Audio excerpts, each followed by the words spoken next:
హరి ఓం. పరమేశ్వర స్వరూపమైన సభకి నమస్కారం. ధర్మబద్ధము కాని అర్థము, ధర్మబద్ధము కాని కామము ఎంత ప్రమాదానికి తీసుకెడతాయి.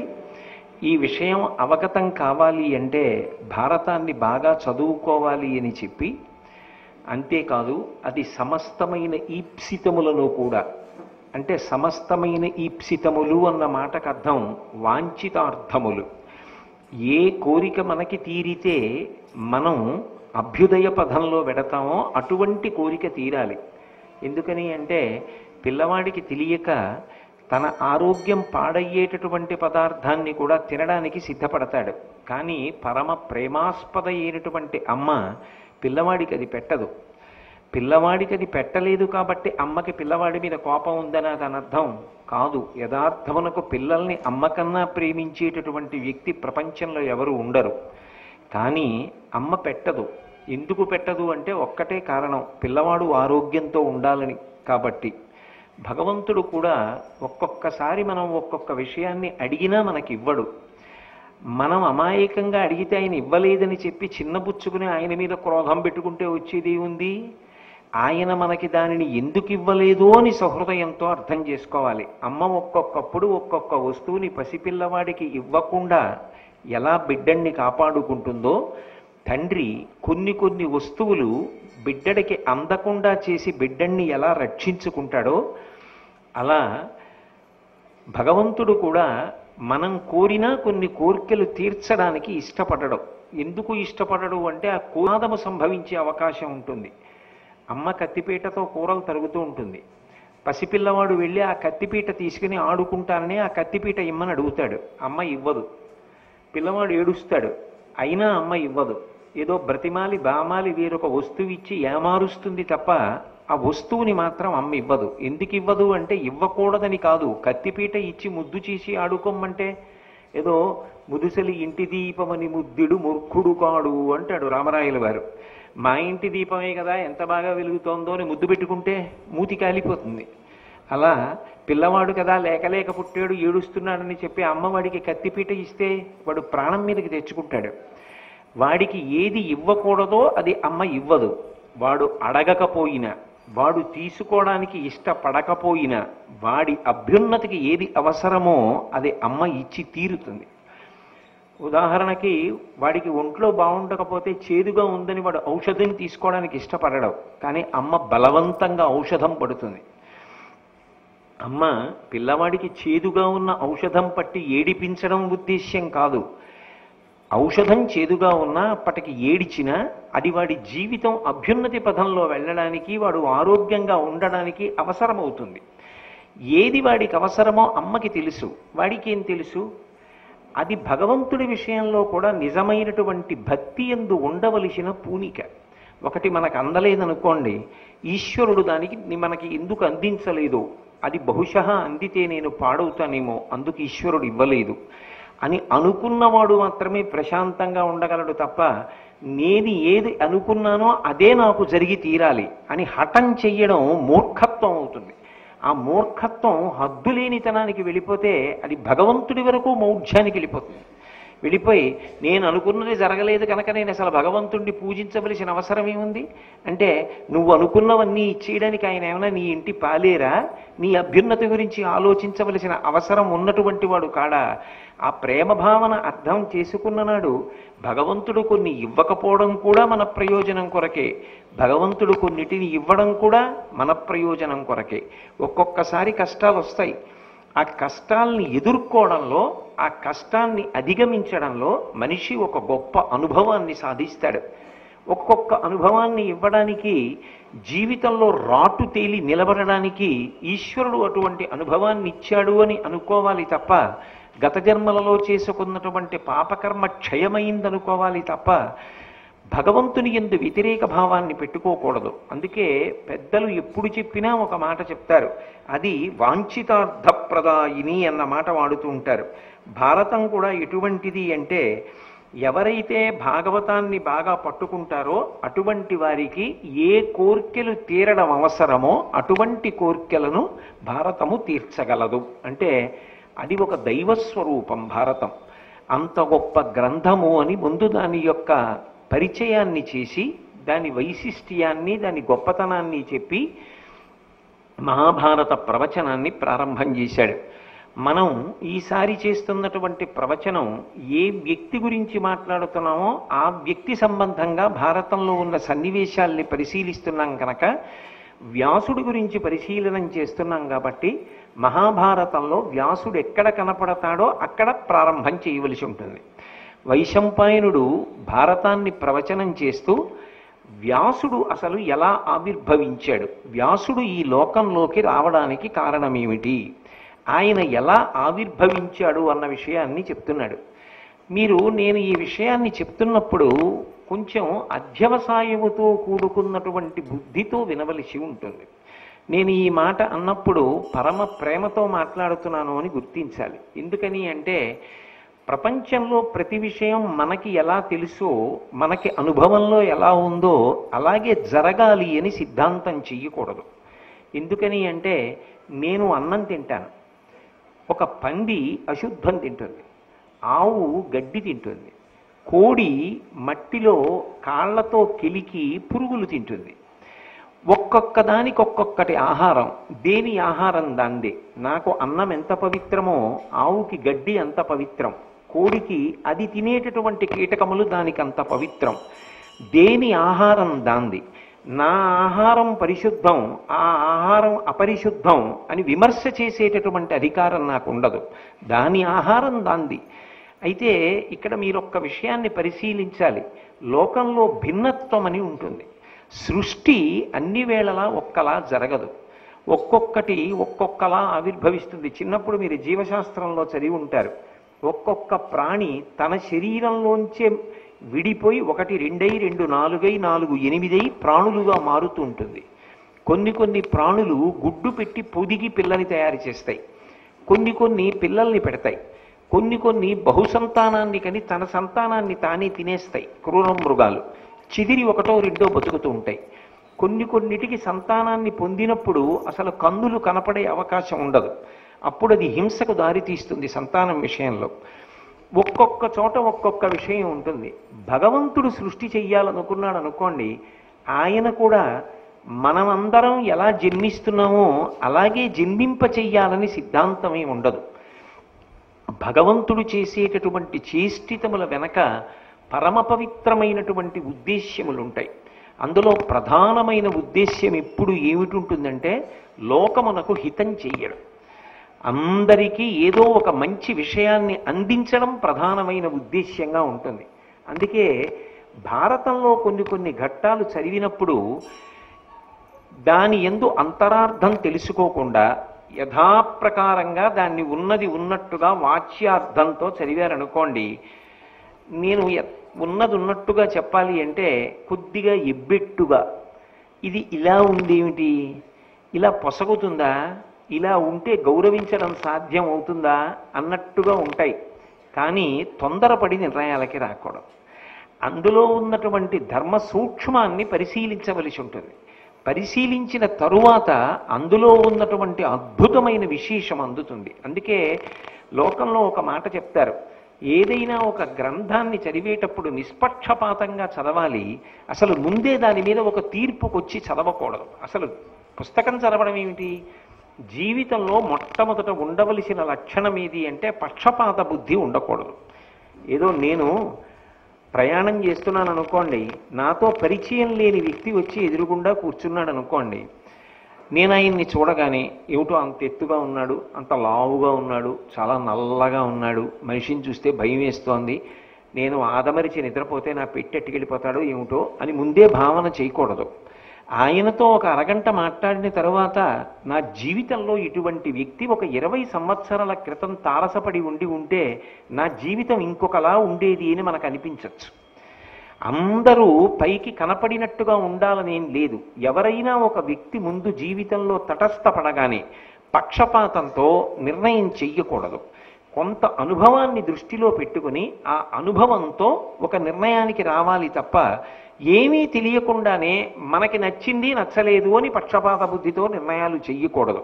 అందున గ్రంథం విషయంలో మరీ జాగ్రత్తగా ఉండాలి. భారతాది ఇతిహాసముల విషయంలో మరింత జాగ్రత్తగా ఉండాలి. ఎందుకంటే శ్రీరామాయణం ఉన్నంత తేలికగా అర్థం అవ్వడానికి వీలుగా కొన్ని ఘట్టాలు ఉండవు. ఆ ఘట్టాలు అర్థం చేసుకోవాలి అంటే చాలా ధర్మసూక్ష్మ పరిశీలన అర్థమవుతుంది. నేను ఇవాళ ఒక ఘట్టాన్ని ప్రస్తావన చేసే ముందు ఇంత ఉపోద్ఘాతాన్ని మీకు చెప్పాను అంటే దీని వెనక ఏదో ఉండి ఉంటుంది అని మీకు అర్థమయ్యి ఉండాలి కదూ. కాబట్టి ఇప్పుడు వ్యాస జననాన్ని ప్రస్తావన చేస్తాను. వ్యాసుడు అసలు ఎలా జన్మించాడు, వ్యాసుని జన్మ వెనకాతల ఉన్నటువంటి గొప్ప మలుపు ఎటువంటిది అన్నది పరిశీలనం చెయ్యండి. ముందు కథాభాగంగా వినండి, అందులో ఉన్నటువంటి విశేషాన్ని మీకు నేను తర్వాత వివరణ చేస్తాను. ఆ భారత ప్రవచనం చేస్తున్నటువంటి వైశంపాయనుడు వ్యాసజననం గురించి చెప్తూ ఒక మాట అంటాడు.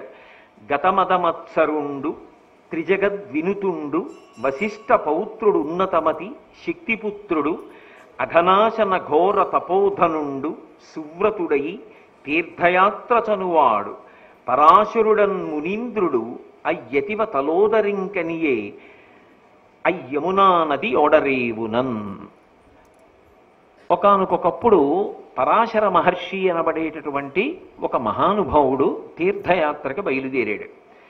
బయలుదేరినది తీర్థయాత్రకి బయలుదేరుతున్నారు అంటేనే భగవద్దర్శనాభిలాషులై క్షేత్రముల యందు పర్యటిస్తారు కాబట్టి సత్వగుణంతో ఉండడానికి ప్రయత్నం చేస్తారు. కాబట్టి సువ్రతుడయి ఆయన మంచి వ్రతములను అనుష్ఠానం చేస్తూ ఆయా ప్రాంతములకు వెళ్ళినప్పుడు దర్శించవలసినటువంటి దేవతామూర్తులను దర్శనం చేస్తూ అక్కడ చెయ్యవలసినటువంటి మంచి పనులు చేస్తూ ఏదో అక్కడ ఉన్నప్పుడు జపం చేసుకుంటూ మంచి గ్రంథములను పరిశీలిస్తూ 10 మందికి ఉపకారం చేస్తూ తాను 10 మందికి భారం కాకుండా ఉండేటట్టుగా ప్రవర్తించగలిగినటువంటి అధ్యవసాయముతో కూడినటువంటి బుద్ధి కలిగి ఉండడం సువ్రతము. నేను ఈ మాట ఎందుకు చెప్తున్నానంటే ఇవాల్టి రోజున ఒక వెర్రిపోకడ బయలుదేరింది.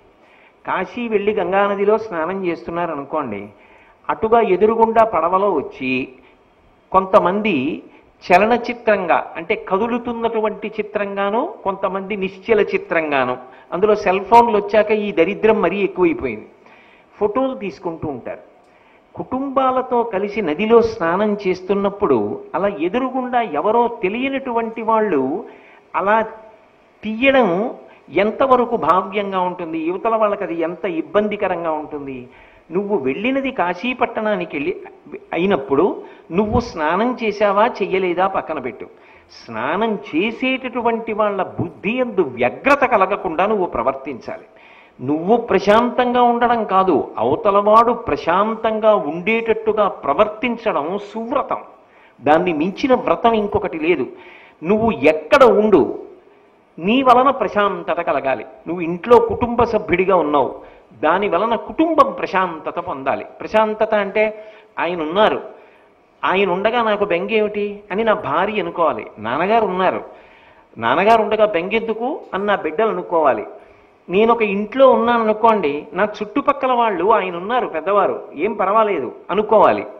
నేను ఒక వీధిలో ఉంటే వీధి వాళ్ళు సంతోషించాలి, ఒక ఊరంతా సంతోషించాలి ఆయన మా ఊరివారని. చివరికి రాష్ట్రం సంతోషించాలి, చిట్ట చివరికి దేశమే సంతోషించాలి. నువ్వు ఎదగగలిగితే అటువంటి మహానుభావుడు మేము బ్రతికిన కాలంలో ఆయన బ్రతికి మాతో పాటు సమకాలీనుడయ్యాడని యావత్ ప్రపంచము సంతోషించగలగాలి. అది కేవలము గ్రంథపఠనము వలన రాదు, నడవడి వలన వస్తుంది. ఒక వ్యక్తి ప్రవర్తన చేత వస్తుంది తప్ప ఆయన ఎంత చదువుకున్నాడు అన్నదాని వలన రాదు. అందుకే చారిత్రమేవ వ్యాఖ్యాతి వీరం పురుషమానినం అంటాడు రాముడు. ఒక మనిషి మంచివాడా కాడా అంటే ఆయన ఎంత చదువుకున్నాడు, ఎన్ని ఉపన్యాసాలు చెప్పాడని చూడరు, ఆయన నడవడి ఎలా ఉంటుంది, ఆయన ఎలా ప్రవర్తిస్తాడు, ఆయన జీవితం ఏ మార్గంలో విడుతూ ఉంటుంది, ఇది పరిశీలనం చేసి గౌరవాన్ని ఇస్తారు తప్ప కృతకంగా ఏదో ఇంత చదువుకున్నాడని ఇచ్చినా అది అన్ని వేళలా నిలబడేటటువంటి కీర్తి కాదు. సువ్రతుడయి అంటే ఎక్కడ ఎలా ప్రవర్తించాలో అలా ప్రవర్తిస్తున్నాడు. ప్రత్యేకించి తీర్థయాత్రలకు వెళ్ళినప్పుడు మనకి మనంగా పరిశీలనం చేసుకోవలసినటువంటి ప్రధాన విషయం కామక్రోధములకు వశం కాకుండా ఉండాలి. కామము అంటే అన్ని వేళలా స్త్రీ పురుష సంబంధ కామం అని అనుకోకండి. పిచ్చి కోరికలు, అర్థం లేని కోరికలు. అది వెంకటాచలం వెళ్ళినా కూడా జిమచాపల్యం కొద్దీ అక్కడికి వెళ్ళినా కూడా 2 రోజుల్లో ఎన్ని రకాల ఆహారాలు ఎక్కడ దొరుకుతాయి అక్కడికి వెళ్ళి ఏం తిందాం. ఎంత భోగవంతమైనటువంటి జీవితం గడపడానికి వీలుగా ఎక్కడ మనం బస చెయ్యొచ్చు, ఎన్ని వాహనాల మీద తిరగచ్చు. అది కాదు. అక్కడ నువ్వు త్యాగబుద్ధితో ప్రవర్తించాలి. నీకు 10 మందితో పాటు భాగవతులకి ప్రసాదంగా పెడుతున్న చోటుకి వెళ్ళి అది తిని నువ్వు నిలబడగలగాలి. నలుగురితో కలిసి ఒక నదిలో స్నానం చెయ్యగలగాలి. 10 మందితో కలిసి ఒక వరుస క్రమంలో భగవద్ దర్శనానికి నువ్వు వెళ్ళగలగాలి. అంతేకాని అక్కడికి వెళ్ళిన తరువాత కూడా అనేకమైన కోరికలు, అందరి మీద కోపాలు పెట్టుకుంటే అది నీ ఒక్కడితో పోదు. నీ ప్రవర్తన మిగిలిన వాళ్ళ మీద ప్రభావం చూపిస్తుంది. అందుకే సువ్రతుడయి యాత్రకి వెళ్ళడం అత్యంత ప్రధానం. ఆ తర్వాత వెళ్ళిన తరువాత చెయ్యవలసినటువంటి కర్మాదులను శ్రద్ధాభక్తులతో అనుష్ఠించాలి. పరాశర మహర్షి అలా వెడుతున్నారు. ఇక్కడ మీరొక్క విషయాన్ని జాగ్రత్తగా గమనించాలి. పరాశరుడు తనంత తానుగా మహాజ్ఞాని, తపోనిధి. అటువంటి వాడు ఇంత జాగ్రత్తగా కర్మాచరణం చేస్తున్నాడు. పైగా ఆయన గత మద మత్సరుండు. అసలు కొన్ని వేల టన్నుల బరువున్న మాట తీసుకొచ్చి అక్కడ వేసేశారు. ఆయనకి మదము లేదు అంటే అహంకారము లేదు, మత్సరము లేదు అంటే ఇంకొకళ్ళ ఎద్దు దోషములను ఎంచేటటువంటి అసూయాగ్రస్తమైనటువంటి బుద్ధి లేదు. ఈ 2 లేని వాడికి అసలు పాప బుద్ధి ఉండదు. మీరు నేను అన్న మాట బాగా పట్టుకున్నారో లేదో. నాకు పిచ్చి వ్యామోహం ఉందనుకోండి, ప్రేమ ఉండడం తప్పు కాదు. నా కొడుకు వాడు వృద్ధిలోకి రావాలి, ఆ ప్రేమ ఉండడం ఎప్పుడూ తప్పు కాదు. కానీ అర్థం లేని వ్యామోహం ఒకటి ఉందనుకోండి, వాడి పిల్లలు, వాడి మనవలు, వాడి మునిమనవలు వాళ్ళందరూ సంతోషంగా బతికేయాలి. కాబట్టి నేను దారి తప్పి ఎన్ని కోట్లైనా సంపాదిస్తా. ఎందుకు అది ఏం చేస్తుంది కింద వాళ్ళని? కష్టపడి వాడు జీవితంలో వృద్ధిలోకి రావడానికి వాడికి కావలసిన చదువుని సంస్కారాన్ని వాడు వృద్ధిలోకి వస్తాడు తప్ప నువ్వు వాడు కష్టపడవలసిన అవసరం లేకుండా కోట్లు పట్టుకెళ్ళిస్తే నీ వృద్ధాప్యంలో నీ చింతకి వాడే కారణం అవుతాడు. సకల వ్యసనములు వాడికి ఏర్పడతాయి. అది విపరీతమైనటువంటి అనురాగం పాపం చేయిస్తుంది. అమ్మో నన్ను నమ్ముకున్న వాళ్ళు, వీళ్ళ కోసం నేను ఏదో చెయ్యాలి. ఆ పిచ్చి ప్రేమ ఏం చేస్తుందంటే పాపములు చేయిస్తుంది. కానీ ప్రేమ ధర్మము చేత కట్టుబడిపోయింది అనుకోండి, ధార్మికంగా తాను చేయవలసింది చేస్తాడు. అప్పుడు అది కర్తవ్యం అవుతుంది. నేను చదివించవలసింది చదివించానా లేదా? వాడి ముందెప్పుడూ నేను దోషభూయిష్టంగా కాకుండా ఒక తండ్రి ఎలా ప్రవర్తించాలో అలా ప్రవర్తించానా లేదా? వాడికి ధర్మం గురించి చెప్పానా లేదా? వాడు అందుకోలేకపోతే వాడి కర్మ. నేను వాడికి ఎప్పుడూ తప్పు చేయలేదుగా, నేను వాడికి తక్కువ చేయలేదుగా, వాడు ధార్మికంగా బ్రతకడానికి కావలసినవి అందించానుగా. నీ కర్తవ్యం నువ్వు చేశావా లేదా? అది నీ శాంతికి కారణం. అవతల వాడిని పైకెత్తడం నీ చేతిలో ఉందా? వాడు కూడా సహకరించాలి. నేను చెయ్యవలసింది చేశానా లేదా? అది ప్రధానం. ఆ కర్తవ్యత నిష్ట ఉండాలి దేంట్లోనైనా. కాబట్టి ఆయన గతమదమత్సరుండు. ఆయనకి రాగద్వేషాలేం లేవు. లేనప్పుడు కోపం ఉంటే పాపం చేస్తాడు, పిచ్చి ప్రేమ ఉంటే పాపం చేయాలి. నాకు ఎవరి మీదో కోపం పెరిగిపోయింది అనుకోండి, అదుపు చేసుకోలేకపోయాను అనుకోండి, అది ఆరోగ్యవంతమైన కోపం కాదనుకోండి, వాడు దారి తప్పకుండా బుద్ధి ఎంతవరకు చెప్పాలో అంతవరకే. అంతేకాని దాటిపోయింది అనుకోండి ఆ క్రోధం, అప్పుడు ఆ క్రోధంలో నేను ఏం చేసేస్తానో నాకే తెలియదు, అప్పుడు పాపం చేస్తాను. అందుకే మాత్సర్యమున్నదే అసూయలోంచి వచ్చేసేటటువంటి దుర్గుణములు పెరిగిపోకుండా తనని తాను నియంత్రించుకోవాలి. అందుకు భారతం చదువుకోమన్నారు.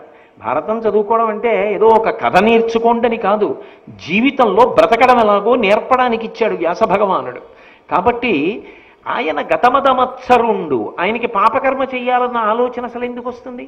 పైగా సువృతుడయి తీర్థయాత్ర చనువాడు, తీర్థయాత్ర కోసమని బయలుదేరాడు. అటువంటి వాడు యమునా నదీ తీరమునకు వెళ్ళాడు. ఆ యమునా నదిని దాటాలి ఆయన. దాటి అవతల ఒడ్డుకు వెళ్ళాలి. అక్కడ ఒక తలోదరి కనపడింది అన్నారు నన్నయ్య గారు. ఎంత గొప్ప మాట వేసేశారు. తలోదరి అంటే శుష్కించిపోయినటువంటి కడుపు ఉన్నది అని అర్థం. అటువంటి స్త్రీ పడవ నడుపుతోంది. ఆమె ఎవరైనా యమునా నది దాటవలసి వస్తే ఏదో బాడుగ బుచ్చుకొని వారిని అందులో ఎక్కించుకొని ఆ పడవ నడుపుతూ తీసుకెళ్లి ఆవలి ఒడ్డున చేరుస్తూ ఉంటుంది. ఏకవస్త్రం అటువంటిది ఆ పడవ నడుపుతూ అక్కడ ఉన్నది. ఈయన ఆమెని చూశాడు. పద్యంలో ఉన్నటువంటి విశేషాన్ని మీరు గమనించుంటారు. కేవలం యమునా నదిని దాటడానికి ఆమెను ప్రార్థన చేస్తున్నాడు లేదా ఆమెను అభ్యర్థించాడు అని లేదు. ఆమెను చూశాడు ఆయన. చూసి ఆమె యందు తమకమును పొందాడు. ఇంకంతకన్నా వర్ణనలు అనవసరం. అది మీరు భారతం చదువుకున్నా మీరు చదువుకోవచ్చు. ఆమె యందు తమక బుద్ధిని పొందాడు. అంటే అంత పరాశర మహర్షి అంత చటుక్కుని ఎలా జారిపోయాడు అసలు. అందుకే నేను చెప్పా జాగ్రత్త సుమా వినేటప్పుడు అనడానికి కారణం అది. ఆమె యందు తమకమును పొందినవాడు ఆమె యమునా నదిని దాటిస్తున్నప్పుడు తన మనసులో ఉన్నటువంటి అభిప్రాయాన్ని ఆమెకు వ్యక్తం చేశాడు. నేను నిన్ను పొందాలనుకుంటున్నాను అని ఆమెతో ప్రస్తావన చేశాడు. ఆమె అంది, తనువు మీన్ పొలవల్చు జాలరిదాన అట్లునుగాక ఏ ననగా కన్యక కన్యకావ్రతం అంతరించిన ఎట్లు మజ్జనకు నింటికి పోవనేర్తు ప్రసాద బుద్ధి యొనర్పు సన్మునిగణోత్తమ నాకు దోష విముక్తి ఎట్లగు అట్లగా. ఆమె అంది, అనగా పాపములు లేనివాడా నీకు ఇటువంటి ఆలోచన కలగచ్చా అన్నది అందులో ఒక అంతర్లీనమైనటువంటి హెచ్చరిక. ఓ పాపబుద్ధి లేనివాడా, పాపములు లేనివాడా, నువ్వు ఇటువంటి కోరిక వెళ్ళబుచ్చావు కదా. అసలు నా శరీరంలోంచి చేపల కంపు వస్తుంది యోజనం దూరం. అంత దుర్వాసన నా శరీరం నుంచి వస్తుంటే నీకు నా శరీరమునందు ఎలా అనురక్తి కలిగింది? 2, నేను కన్యకను. కన్యక అన్న మాటలో ఒక పవిత్రత ఉంది. ఆమెను తల్లిదండ్రులు కన్యగానే భర్తకి దానం చేస్తారు. ఆయన వలన సంతానాన్ని పొందుతుంది. కన్యకా వ్రతము, ఆమెని కన్యగానే తండ్రి దానం చెయ్యాలని కోరుకుంటాడు. ఏ తండ్రి అయినా జీవితంలో కోరుకునేది ఏది అంటే తన కడుపున పుట్టినటువంటి బిడ్డని కన్యగా వరుడికి దానం చెయ్యాలి, అంతకన్నా వ్యాఖ్యానం అక్కర్లేదు అని కోరుకుంటాడు. మా తండ్రి కూడా అలా కోరుకుంటాడుగా. నేను జాలరి పిల్లనయ్యి ఉండవచ్చు, కానీ సంస్కారమునకు సంబంధించినంత వరకు మాకు కూడా అటువంటి నియమం ఉందిగా.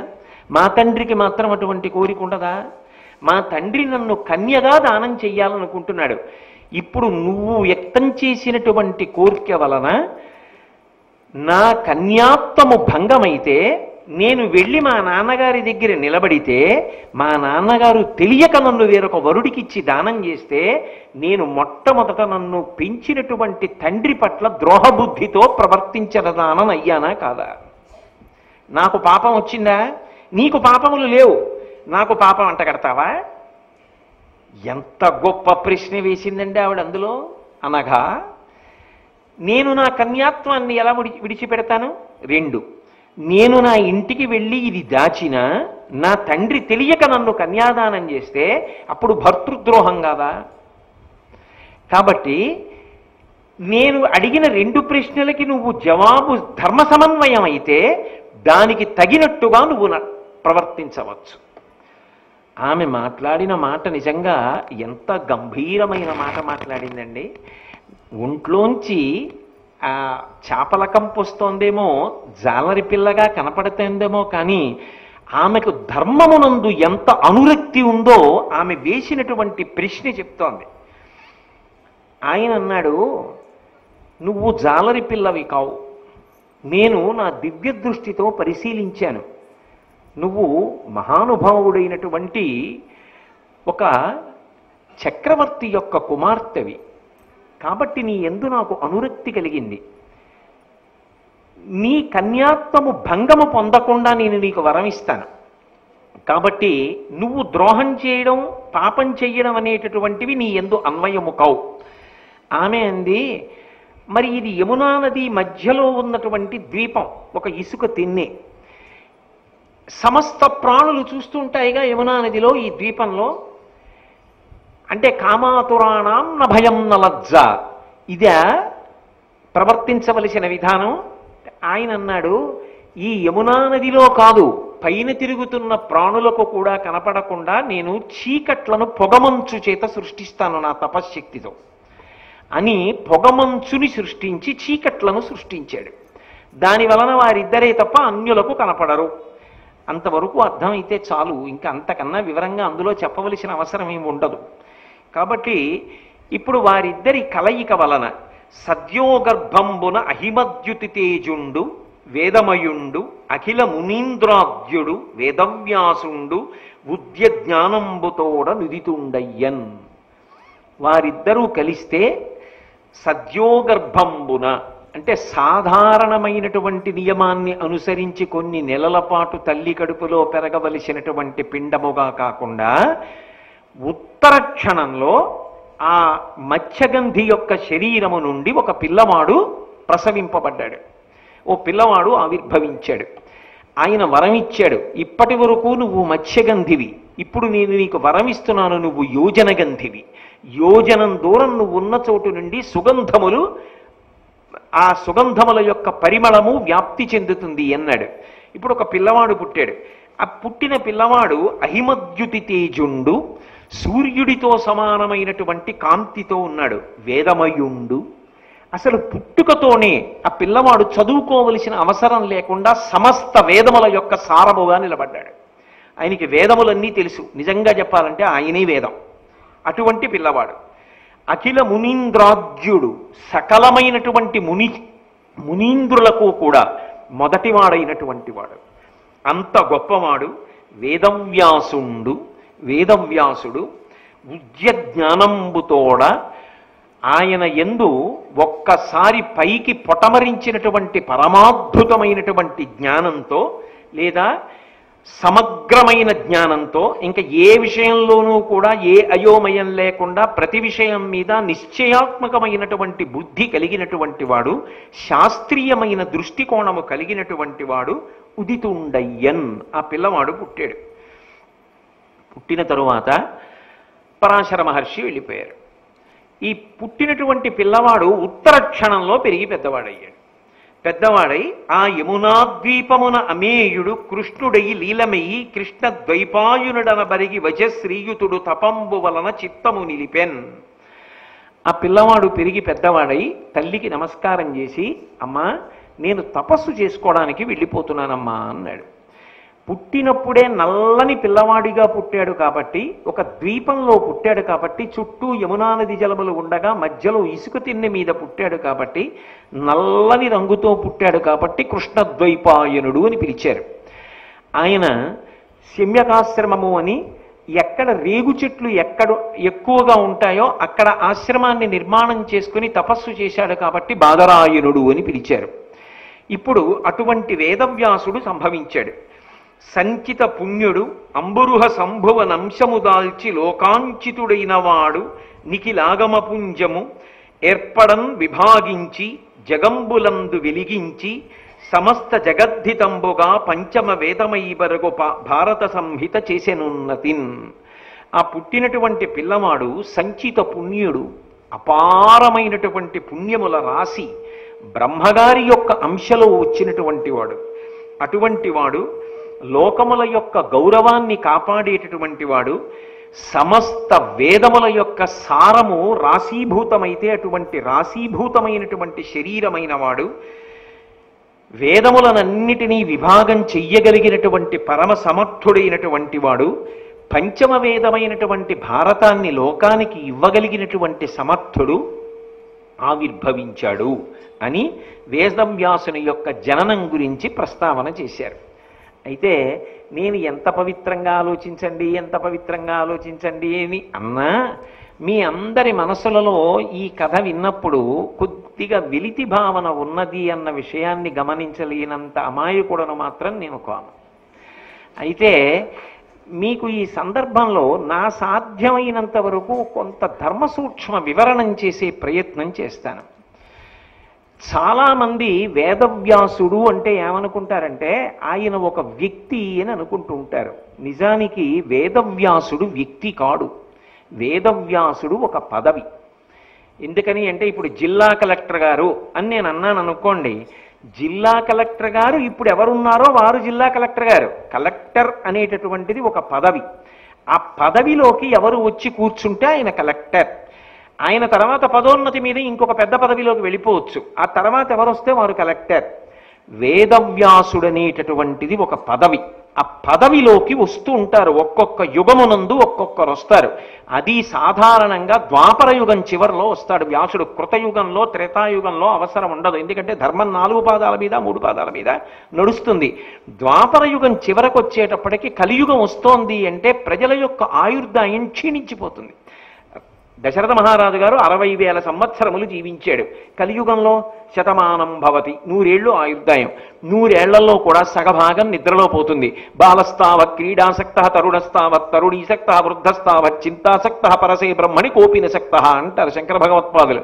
సగం నిద్రలో పోతుంది, సగమేమో శారీరకమైనటువంటి అవసరాలు తీర్చుకోవడంలో పోయింది, కొంత బాల్యంలో పోయింది, కొంత యవ్వనంలో డబ్బు సంపాదించుకోవడంలో పోయింది, వృద్ధాప్యం అంతా చింతలో పోయింది. ఇంకా జ్ఞాపక శక్తి పటుత్వంతో ఉండగా అసలు భగవంతుడి గురించి తెలుసుకునేటటువంటి ప్రయత్నం చెయ్యగలిగినటువంటి ప్రౌఢమైనటువంటి ప్రాయము ఎంతకాలం ఉంటుంది? 100 ఏళ్లలో చాలా తక్కువ కలియుగంలో. కానీ ఇతర యుగాల్లో అది చాలా ఎక్కువ. ఆ కలియుగంలో ఉండేటటువంటి జనుల యొక్క ఆయుర్దాయాన్ని దృష్టిలో పెట్టుకుని మహోపకారం చెయ్యడానికి వచ్చేటటువంటి బ్రహ్మగారి యొక్క అంశకు వేదవ్యాసుడు అని పేరు. అలా వస్తూ ఉంటాడు వేదవ్యాసుడు. ఈ వేదవ్యాసుడు రావాలి అంటే ఒక నియమం ఉంది. ఏమిటి ఆ నియమం అంటే, ఆయన రావాలి అంటే మహాతపస్సంపన్నుడైనటువంటి వ్యక్తి, గొప్ప జ్ఞాని అయినటువంటి వాడు ఎవరుంటాడో, మహాపుణ్యకర్మలు ఆచరించిన వాడు ఎవరుంటాడో, ఎవడు కామక్రోధములను గెలిచినటువంటి వాడయి ఉంటాడో అటువంటి వాడి మనసు నిష్కారణంగా తగినంత కారణం లేకుండా కామప్రచోదనాన్ని పొందుతుంది. ఎందుకు అలా పొందుతుంది అంటే, ఇక్కడ నేను మీకు సౌందర్యలహరిలో ఒక శ్లోకాన్ని చెప్పవలసి ఉంటుంది. శంకరాచార్యులు వారు సౌందర్యలహరి చేస్తూ ఒక శ్లోకం చేశారు. హరిస్వామారాధ్య ప్రణత జన సౌభాగ్య జననీం పురాణారీ భూత్వా పురరపిమపి క్షోభమనయత్ స్మరోపిత్వాం నత్వా రతినయన లేహ్యేన వపుష మునీనామప్యంతః ప్రభవతి మోహాయ మహతాం అన్నారు. మన్మధుడికి శరీరం లేదు. శంకరుడు 3వ నేత్రాన్ని తెరిచినప్పుడు భస్మమైపోయాడు. అమ్మవారు అపాంగత్తే లబ్ధ్వా జగదిదమనంగో విజయతే, అమ్మవారు కడగంటి చూపు చూసేటప్పటికి మన్మధుడు మళ్ళీ ఎనలేని శక్తి పొందాడు. ఎంత శక్తి పొందాడు అంటే, స్మరోపిత్వాం నత్వా రతినయన లేహ్యేన వపుష మునీనామప్యంతః ప్రభవతి మోహాయ మహతాం. అన్నీ విడిచిపెట్టి కేవలము భగవంతుని యొక్క పాదములను మాత్రమే పట్టుకుంటామని చెప్పి ఏ పుణ్యభూములైన హిమాలయ పర్వతములలోకో ప్రవేశించి తపోవనముల యందు కూర్చుని ఇంద్రియములను అరికట్టి అంతఃసమాధిలోకి వెళ్ళి తపస్సు చేసేటటువంటి స్థితిలో ఉన్నటువంటి మహాపురుషులైన వారి మీద కూడా మన్మధుడు కాని బాణం వేశాడా వాళ్ళ మనసుని కదిపేస్తాడు. ఇంత శక్తి మన్మధుడికి ఉన్నది. కానీ ఆ మన్మధుడు ఎవరికి వశవర్తి? ఈ శక్తిని ఇచ్చిందంతా అమ్మవారి ఇచ్చింది. అమ్మవారికి వశవర్తి అయి ఉంటాడు. అందుకే మనుశ్చంద్ర కుబేరశ్చ లోపాముద్రాచ మన్మద అగస్తీరగ్ని సూర్యశ్చ ఇంద్రస్కందస్తదైవచ క్రోధభట్టార కోతేవ్యా ద్వాదశామి ఉపాసకా అని 12 మంది అమ్మవారికి గొప్ప ఉపాసకులు. అందులో మన్మధుడు ఒకడు. ఆ మన్మధుడికి బలమంతా అమ్మవారి ఇచ్చింది కాబట్టి అమ్మవారి మాట జవదాటడు మన్మధుడు. ఇప్పుడు ఎక్కడికో వెళ్ళి తపస్సు చేసుకుంటున్నటువంటి మహాపుణ్యమూర్తులైనటువంటి వాళ్ళు, కామక్రోధములను గెలిచినటువంటి వాళ్ళు, మహాజ్ఞానులైనటువంటి వాళ్ళ మనసు నిష్కారణంగా కదిలిపోయింది అంటే నాకు నేను పేరెట్టేసుకుని నేను అలాంటి వాడిని అంటే కాదు, నిజంగా అలాంటి వాడి. అలాంటి వాడి మనసు కదిలింది అంటే అమ్మవారు అనుజ్ఞనిచ్చింది. లేకపోతే మన్మధుడు ఎలా పెడతాడటువంటి మహాత్ముడి జోలికి? అంటే అమ్మవారు అనుగ్రహించింది. అమ్మవారు దేనికి అనుగ్రహిస్తోంది? ఇది శంకరాచార్యుల వారి ప్రశ్న సౌందర్యలహరిలో. ఎందుకు వేయిస్తుంది మన్మథబాణం అటువంటి వాడి మీద అంటే, పరాశరుడు సామాన్యుడు కాడు. పరాశర మహర్షి తల్లి అంటే శక్తి మహర్షి యొక్క భార్య గర్భిణి అయి ఉండగా శక్తి మహర్షి భార్య కడుపులో ఉన్నప్పుడే పరాశర మహర్షి తండ్రి గారైనటువంటి శక్తి మహర్షి చెప్తున్నటువంటి వేదాన్నంతటినీ విని, ప్రహ్లాదుడు ఎలా అమ్మ కడుపులో ఉండగా నేర్చుకున్నాడో అలా వేదాన్నంతటినీ విని సమస్త వేదాలు బయటికి వస్తూనే స్వరంతో చెప్పాడు, భాష్యంతో. అంటే అమ్మ కడుపులో ఉండగా వేదాధ్యయనమును పూర్తి చేసినవాడు పరాశరుడు, అంత గొప్పవాడు. అలా ఉంటుందా అండి అని మీరు అనుమానపడక్కర్లేదు. అమ్మ కడుపులో ఉండగా వినగలిగినటువంటి ప్రజ్ఞ ఉంటుంది. మన దగ్గరే ఉన్నారు చంటిబాబు గారు, వాళ్ళ బంధువులు ఎక్కడో అమెరికాలో ఉన్నారు. ఆవిడ ఆ 3వ నెల వచ్చిన దగ్గర నుంచి గర్భిణీ అయి ఉన్నప్పుడు నా ఉపన్యాసాలు వినేవారట. వినాలని ఏం కాదు, ఆవిడకి ఏదో భక్తి పాపం వినేది నా ఉపన్యాసాలు. ఆవిడ అదే పనిగా వింటుండేది. ఆవిడకో పిల్లాడు పుట్టాడు. ఆ పిల్లాడికి ఏదో 1 ఏడాదిన్నరో ఎంతో వచ్చిన తర్వాత వాళ్ళు భారతదేశానికి వచ్చినప్పుడు నన్ను చూడడానికి ఆ పిల్లాడిని తీసుకుని మా ఇంటికి వచ్చారు. ఆ పిల్లవాడు అప్పటికి నిద్రపోతున్నాడు, చాలా అందంగా ముద్దుగా ఉన్నాడు. పాప తల్లి ఎంతకని ఎత్తు కూర్చుంటుందని నేను అన్నాను నా భార్యని పిలిచి, వాడిని పడుకోబెట్టవే అంటే, మంచం అయితే కింద పడిపోతాడేమో చటుక్కుని లేచని చెప్పి ఏదో కింద బొంత వేసి పడుకోబెట్టారు దూరంగా ఇంకో గదిలో. మా ఇల్లు ఎంత పెద్ద ఇల్లు కనుక పక్క గదిలో.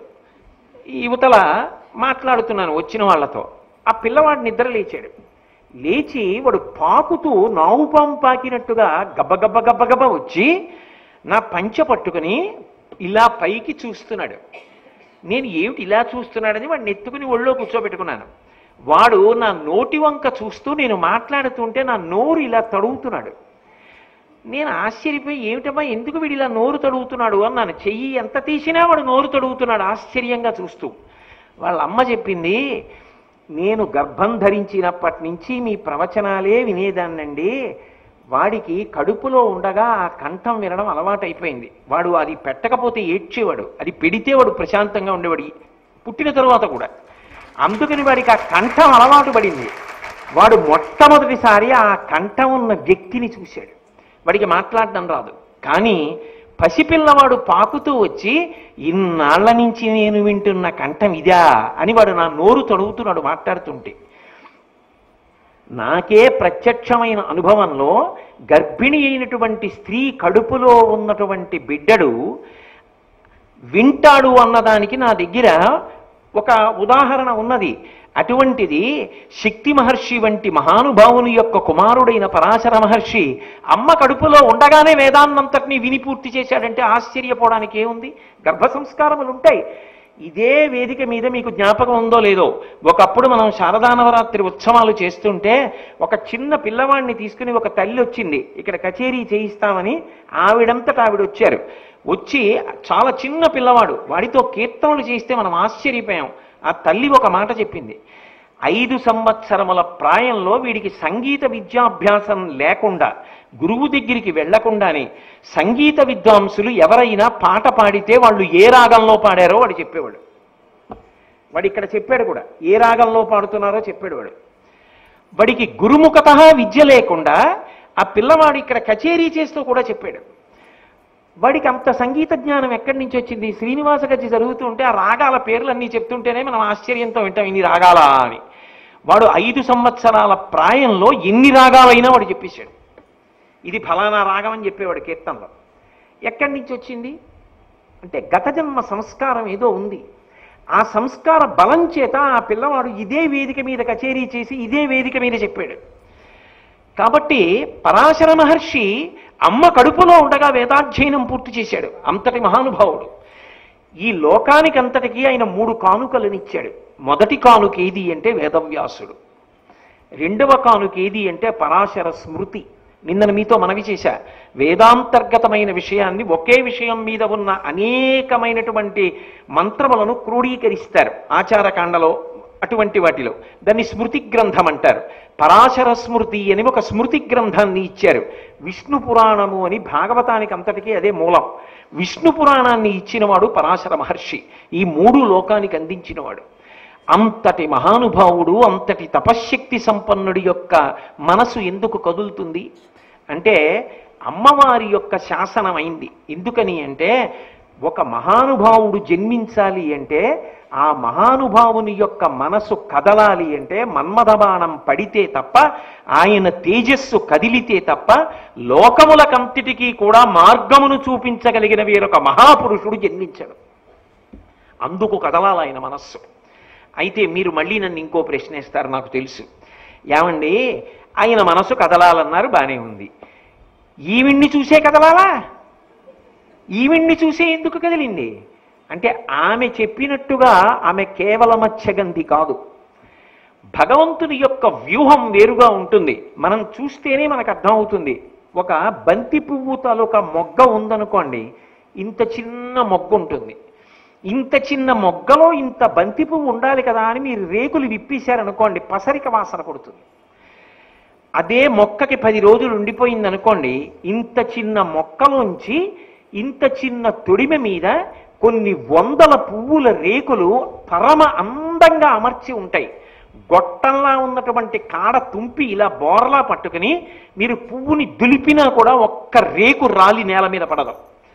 ముక్కు దగ్గర పెట్టుకుంటే గొప్ప సువాసన వస్తుంది. ఏ మహాశిల్పి ఇంత చిన్న తొడిమెలోంచి అంత అందంగా బంతి పువ్వు రేకులు పేర్చాడు? ఏ మహాశిల్పి దానిలోకి సువాసనని చొప్పించాడు?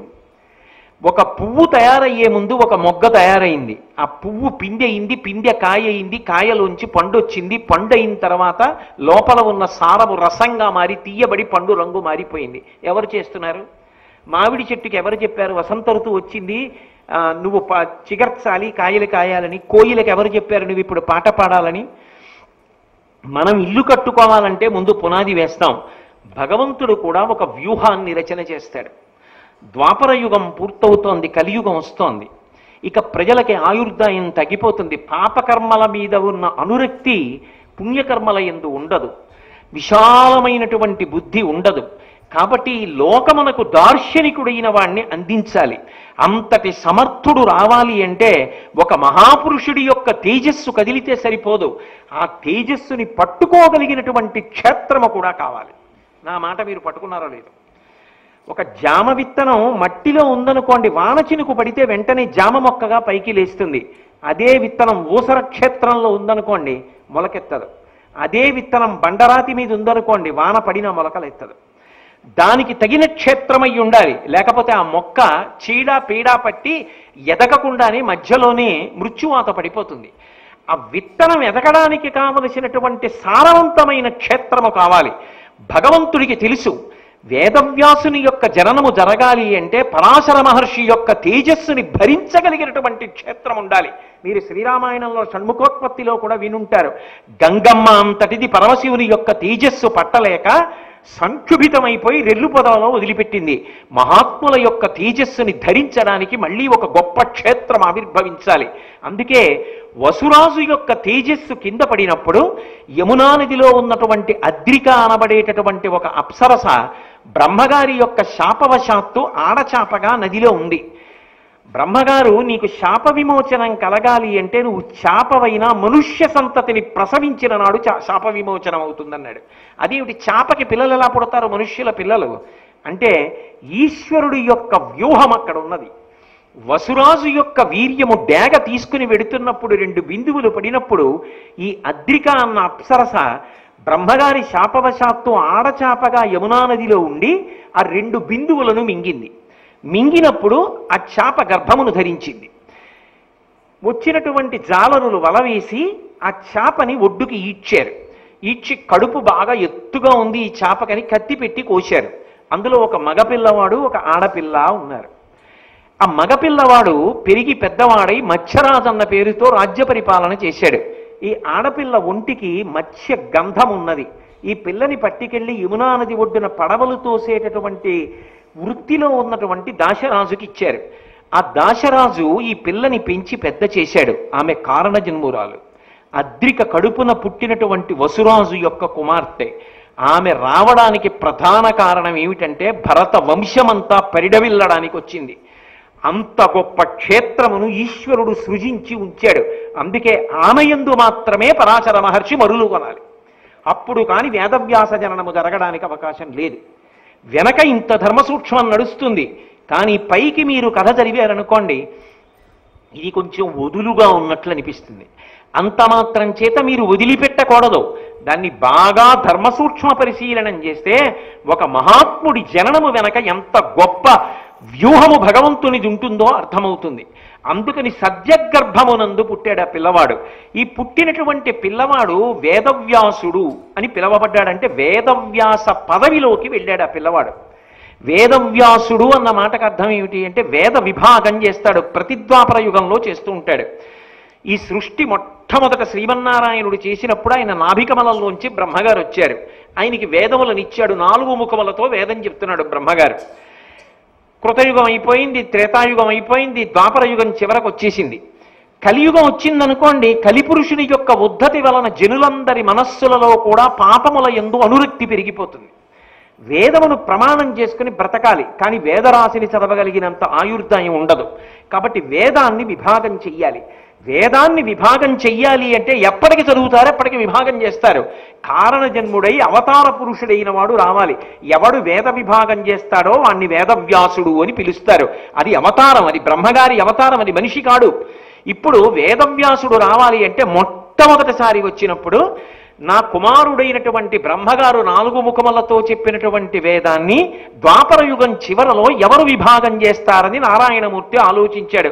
తన మనస్సంకల్పము చేత ఒక పురుషుణ్ణి సృజించాడు.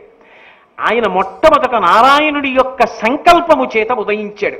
ఆ సంకల్పము చేత ఉదయించినటువంటి వాణ్ణి అపాంతరతముడు అని పిలుస్తారు. ఆయన మొదటి వేదవ్యాసుడు. ఆ అపాంతరతముడి తర్వాత మళ్ళీ ప్రథమ ద్వాపరం వచ్చింది. తర్వాత మళ్ళీ కాలచక్రంలో మళ్ళీ కృతయుగం, త్రేతాయుగం, ద్వాపరయుగం, మళ్ళీ ద్వాపరం వచ్చింది, కలియుగం రావాలి.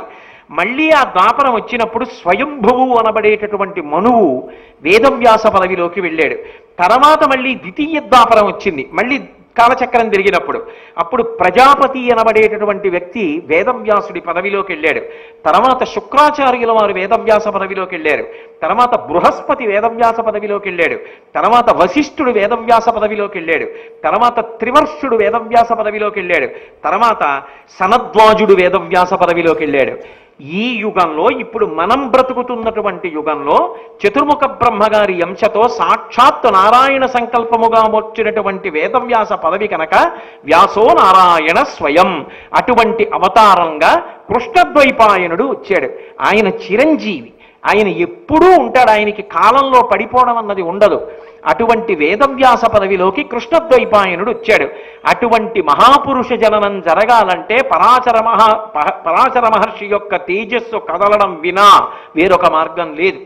అందుకని ఆయన మనసు కదలడం కోసమని పరదేవత అనుగ్రహిస్తే మన్మధుడి బాణములు పడితే అకారణంగా ఇంత పరిశ్రమ చేసి ఆమె యొక్క పొందు అనుభవించి బిడ్డని కన్నాడు.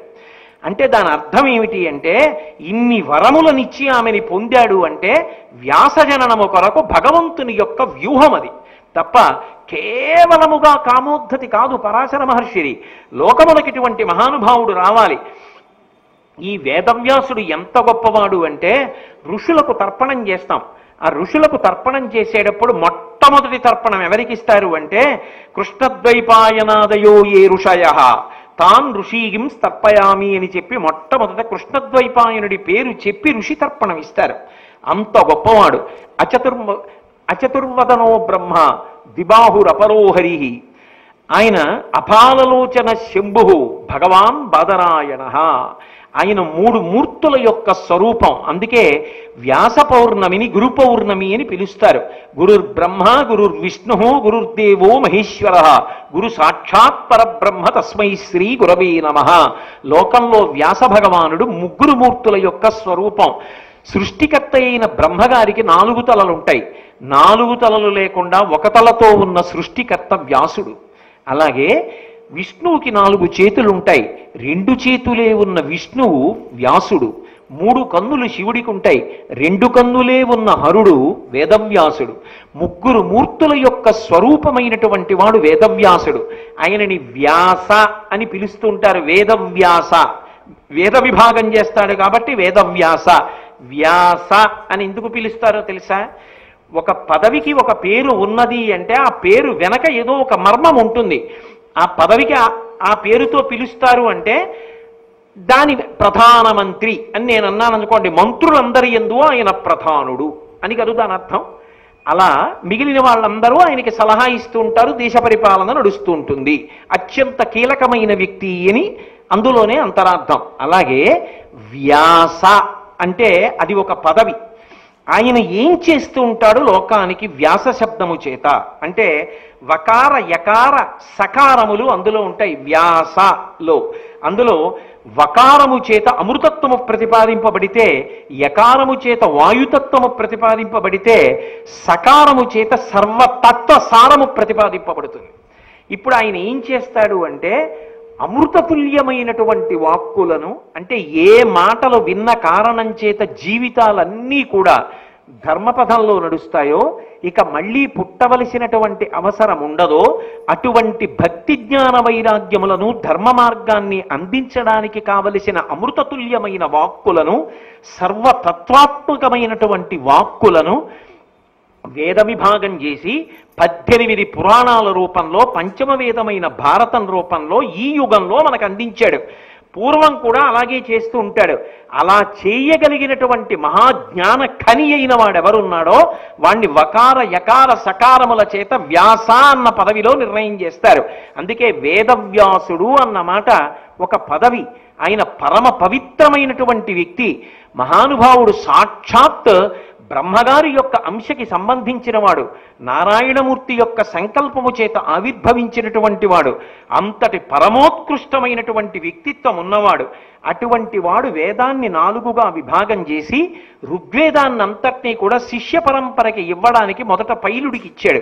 యజుర్వేదాన్ని తీసుకెళ్లి వైశంపాయనుడికి ఇచ్చాడు. సామవేదాన్ని తీసుకెళ్లి జైమినికి ఇచ్చాడు. అధర్వణ వేదాన్ని తీసుకెళ్లి సుమంతువుకి ఇచ్చాడు.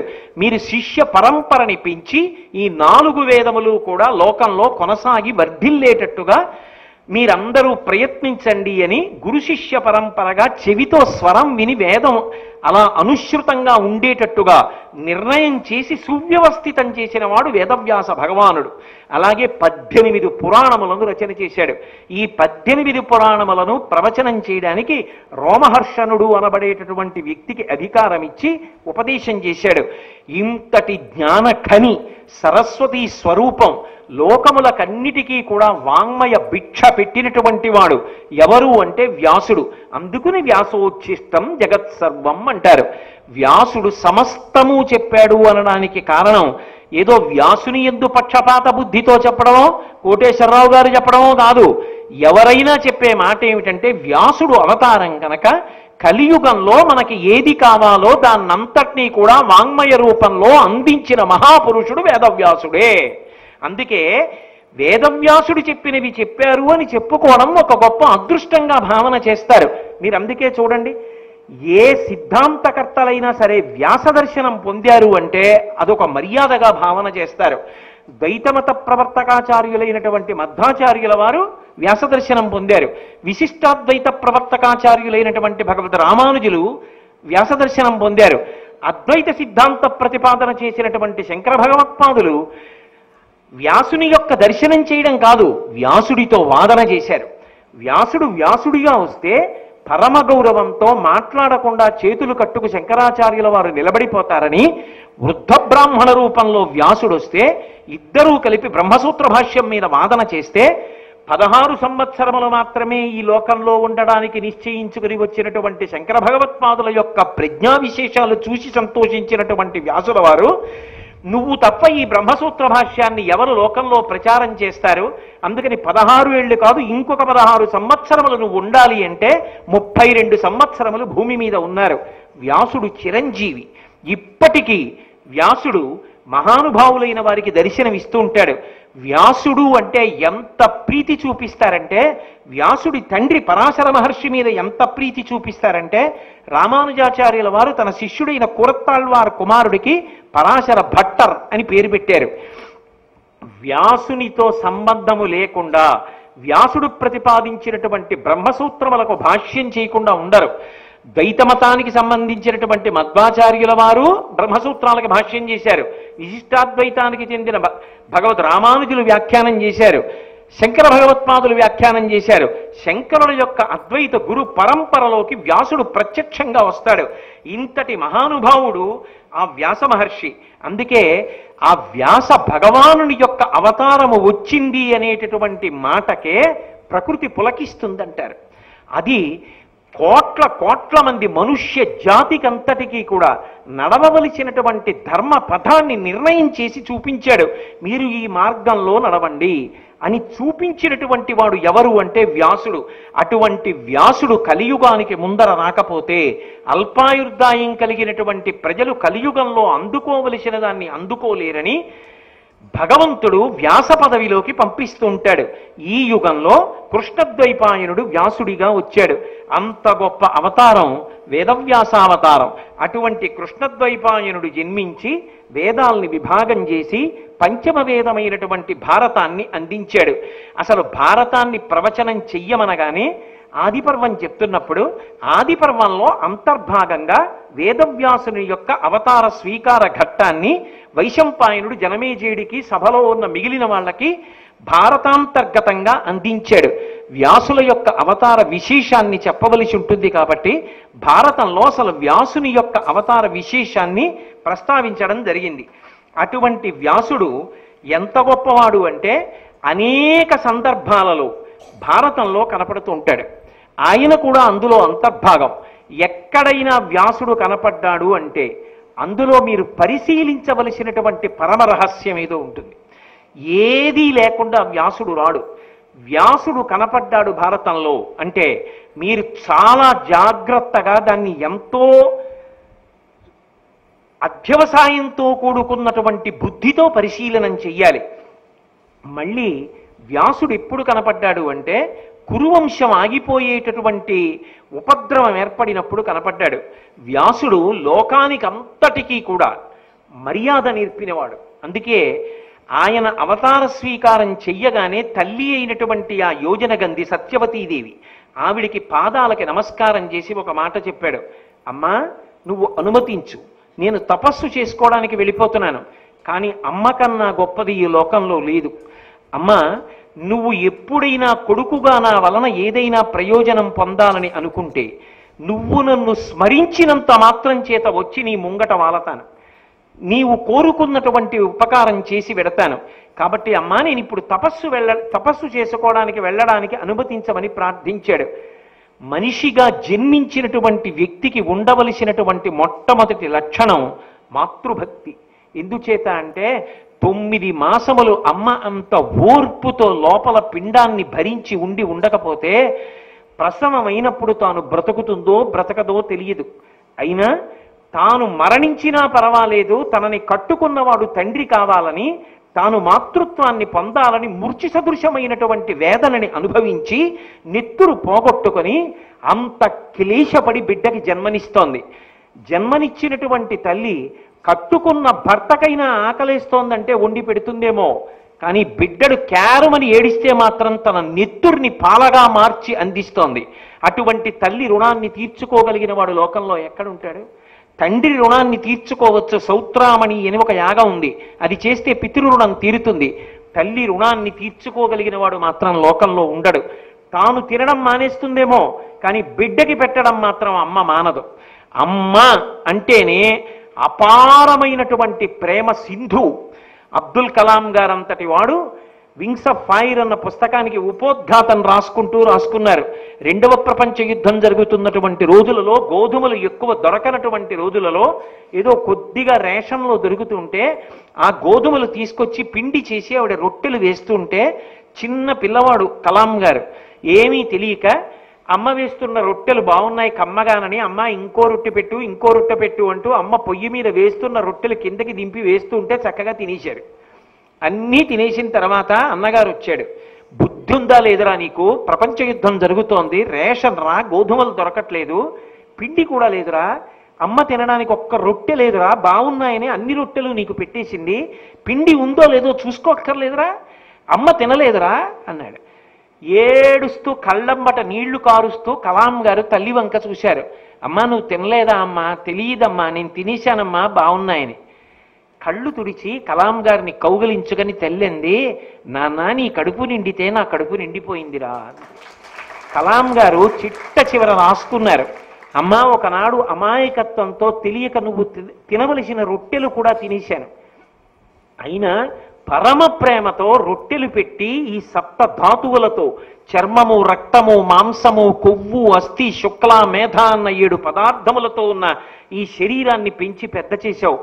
అమ్మా ఇవాళ నువ్వు శరీరంతో లేవు, ఏ లోకంలోనూ ఉన్నావు, కానీ నువ్విచ్చిన ఈ శరీరం ఈ దేశానికి ఉపయోగపడేటట్టుగా నేను ప్రవర్తించి on the day of the final judgement అని రాసుకున్నారు ఆయన. భగవంతుడు తుది తీర్పు ఇచ్చిన రోజున నా శరీరం పడిపోతే, అమ్మా నువ్వు పెంచిన ఈ శరీరం దేశం కోసం బ్రతికిందమ్మా అని మళ్ళీ సంతోషంతో వచ్చి నీ 2 పాదములకు వంగి నమస్కరిస్తానమ్మా అని రాసుకున్నారు.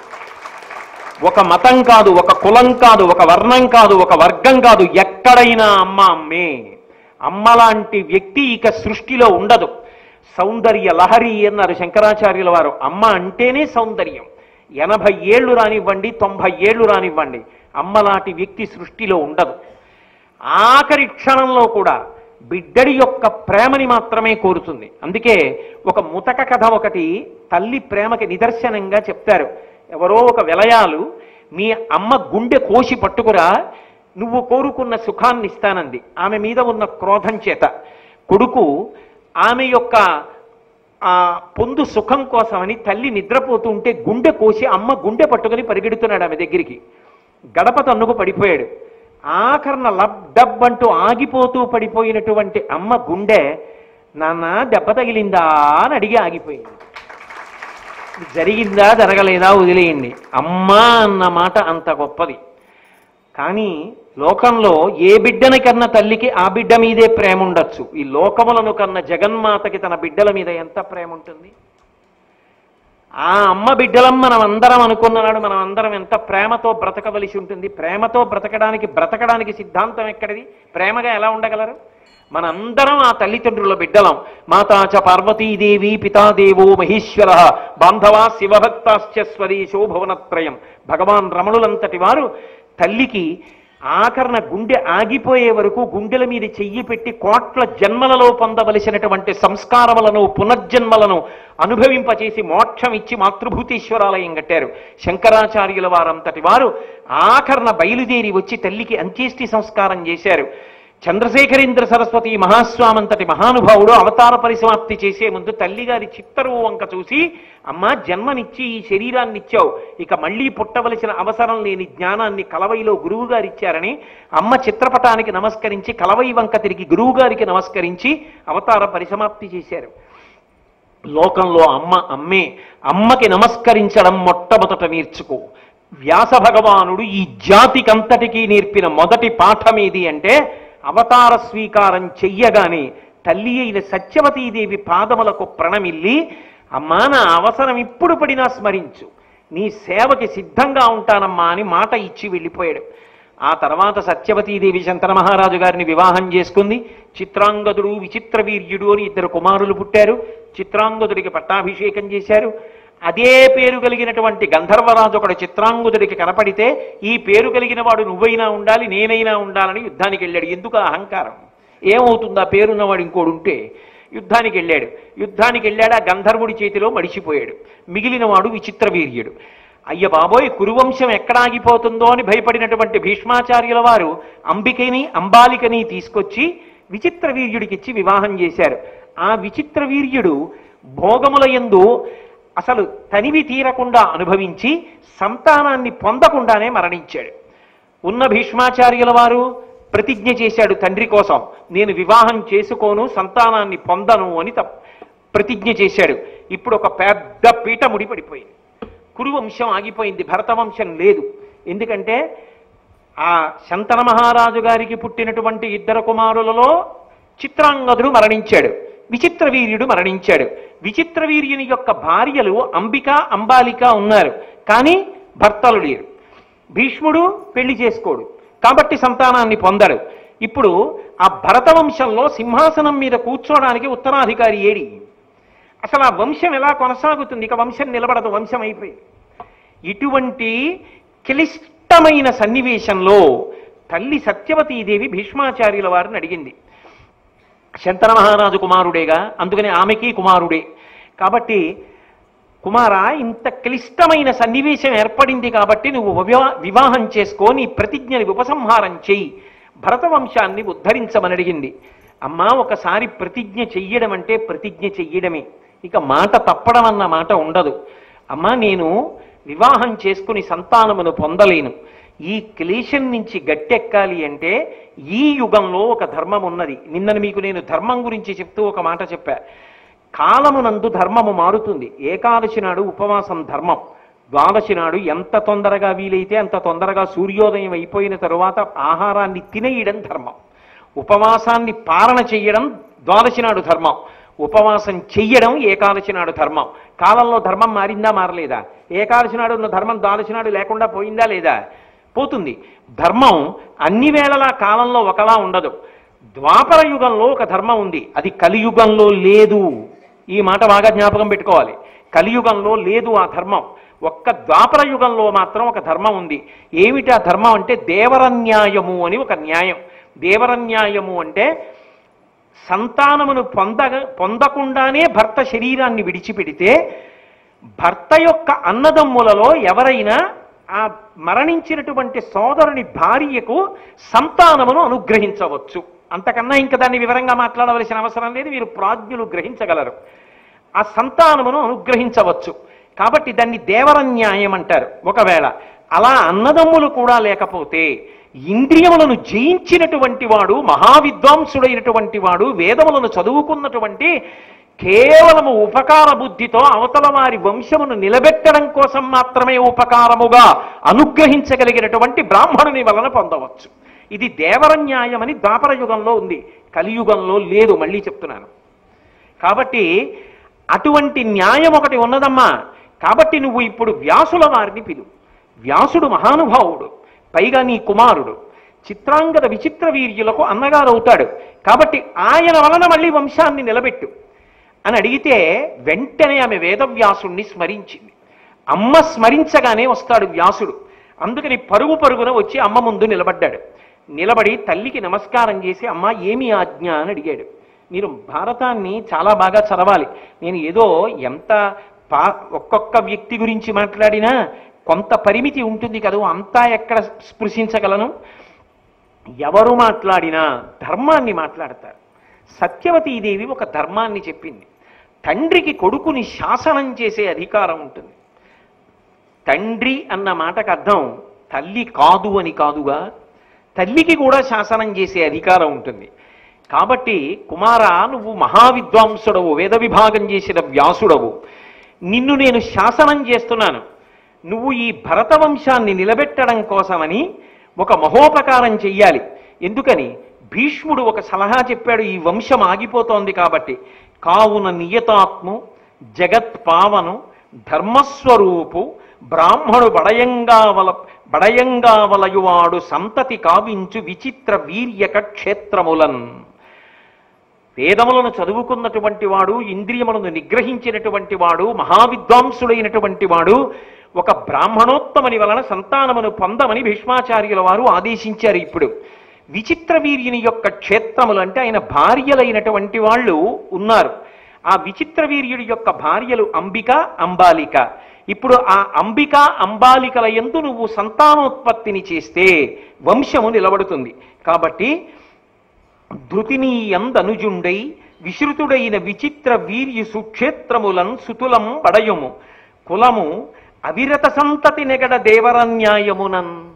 దేవరన్యాయంతో నువ్వు ఈ విచిత్ర వీర్యుని యొక్క భార్యలయందు సంతానోత్పత్తి కల్పించదవుగాక అని అడిగింది. ఆమె ధర్మాన్ని చెప్పింది. అసలు ఎందుకు ఉండాలి? సంతానం లేకపోతే ఏమవుతుంది? ఆ ప్రశ్న కూడా ఉంటుంది కదా. కేవలం ఏదో పిల్లలు ఉండాలని సరదాయా? ఒకవేళ పిల్లలు లేకపోవడం కూడా భగవంతుని యొక్క శాసనం అని ఎందుకు తీసుకోకూడదు? కేవలము సత్యవతీదేవి యొక్క వ్యక్తిగతమైన కోరిక మనవల్ని ఎత్తుకోవాలని.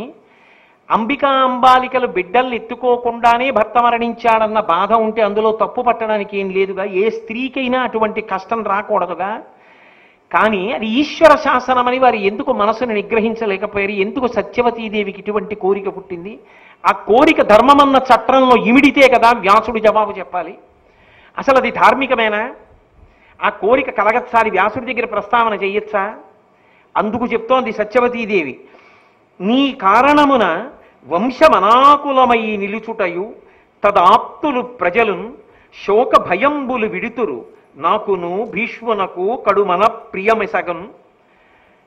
నాయన, ఈ భరతవంశం ఇలాగే ఆగిపోతే ఈ వంశము తామరతంపరగా పెరగాలని కోరుకున్నటువంటి వంశ పెద్దలు ఎవరైతే ఉన్నారో వాళ్ళందరూ శోకాన్ని పొందుతారు.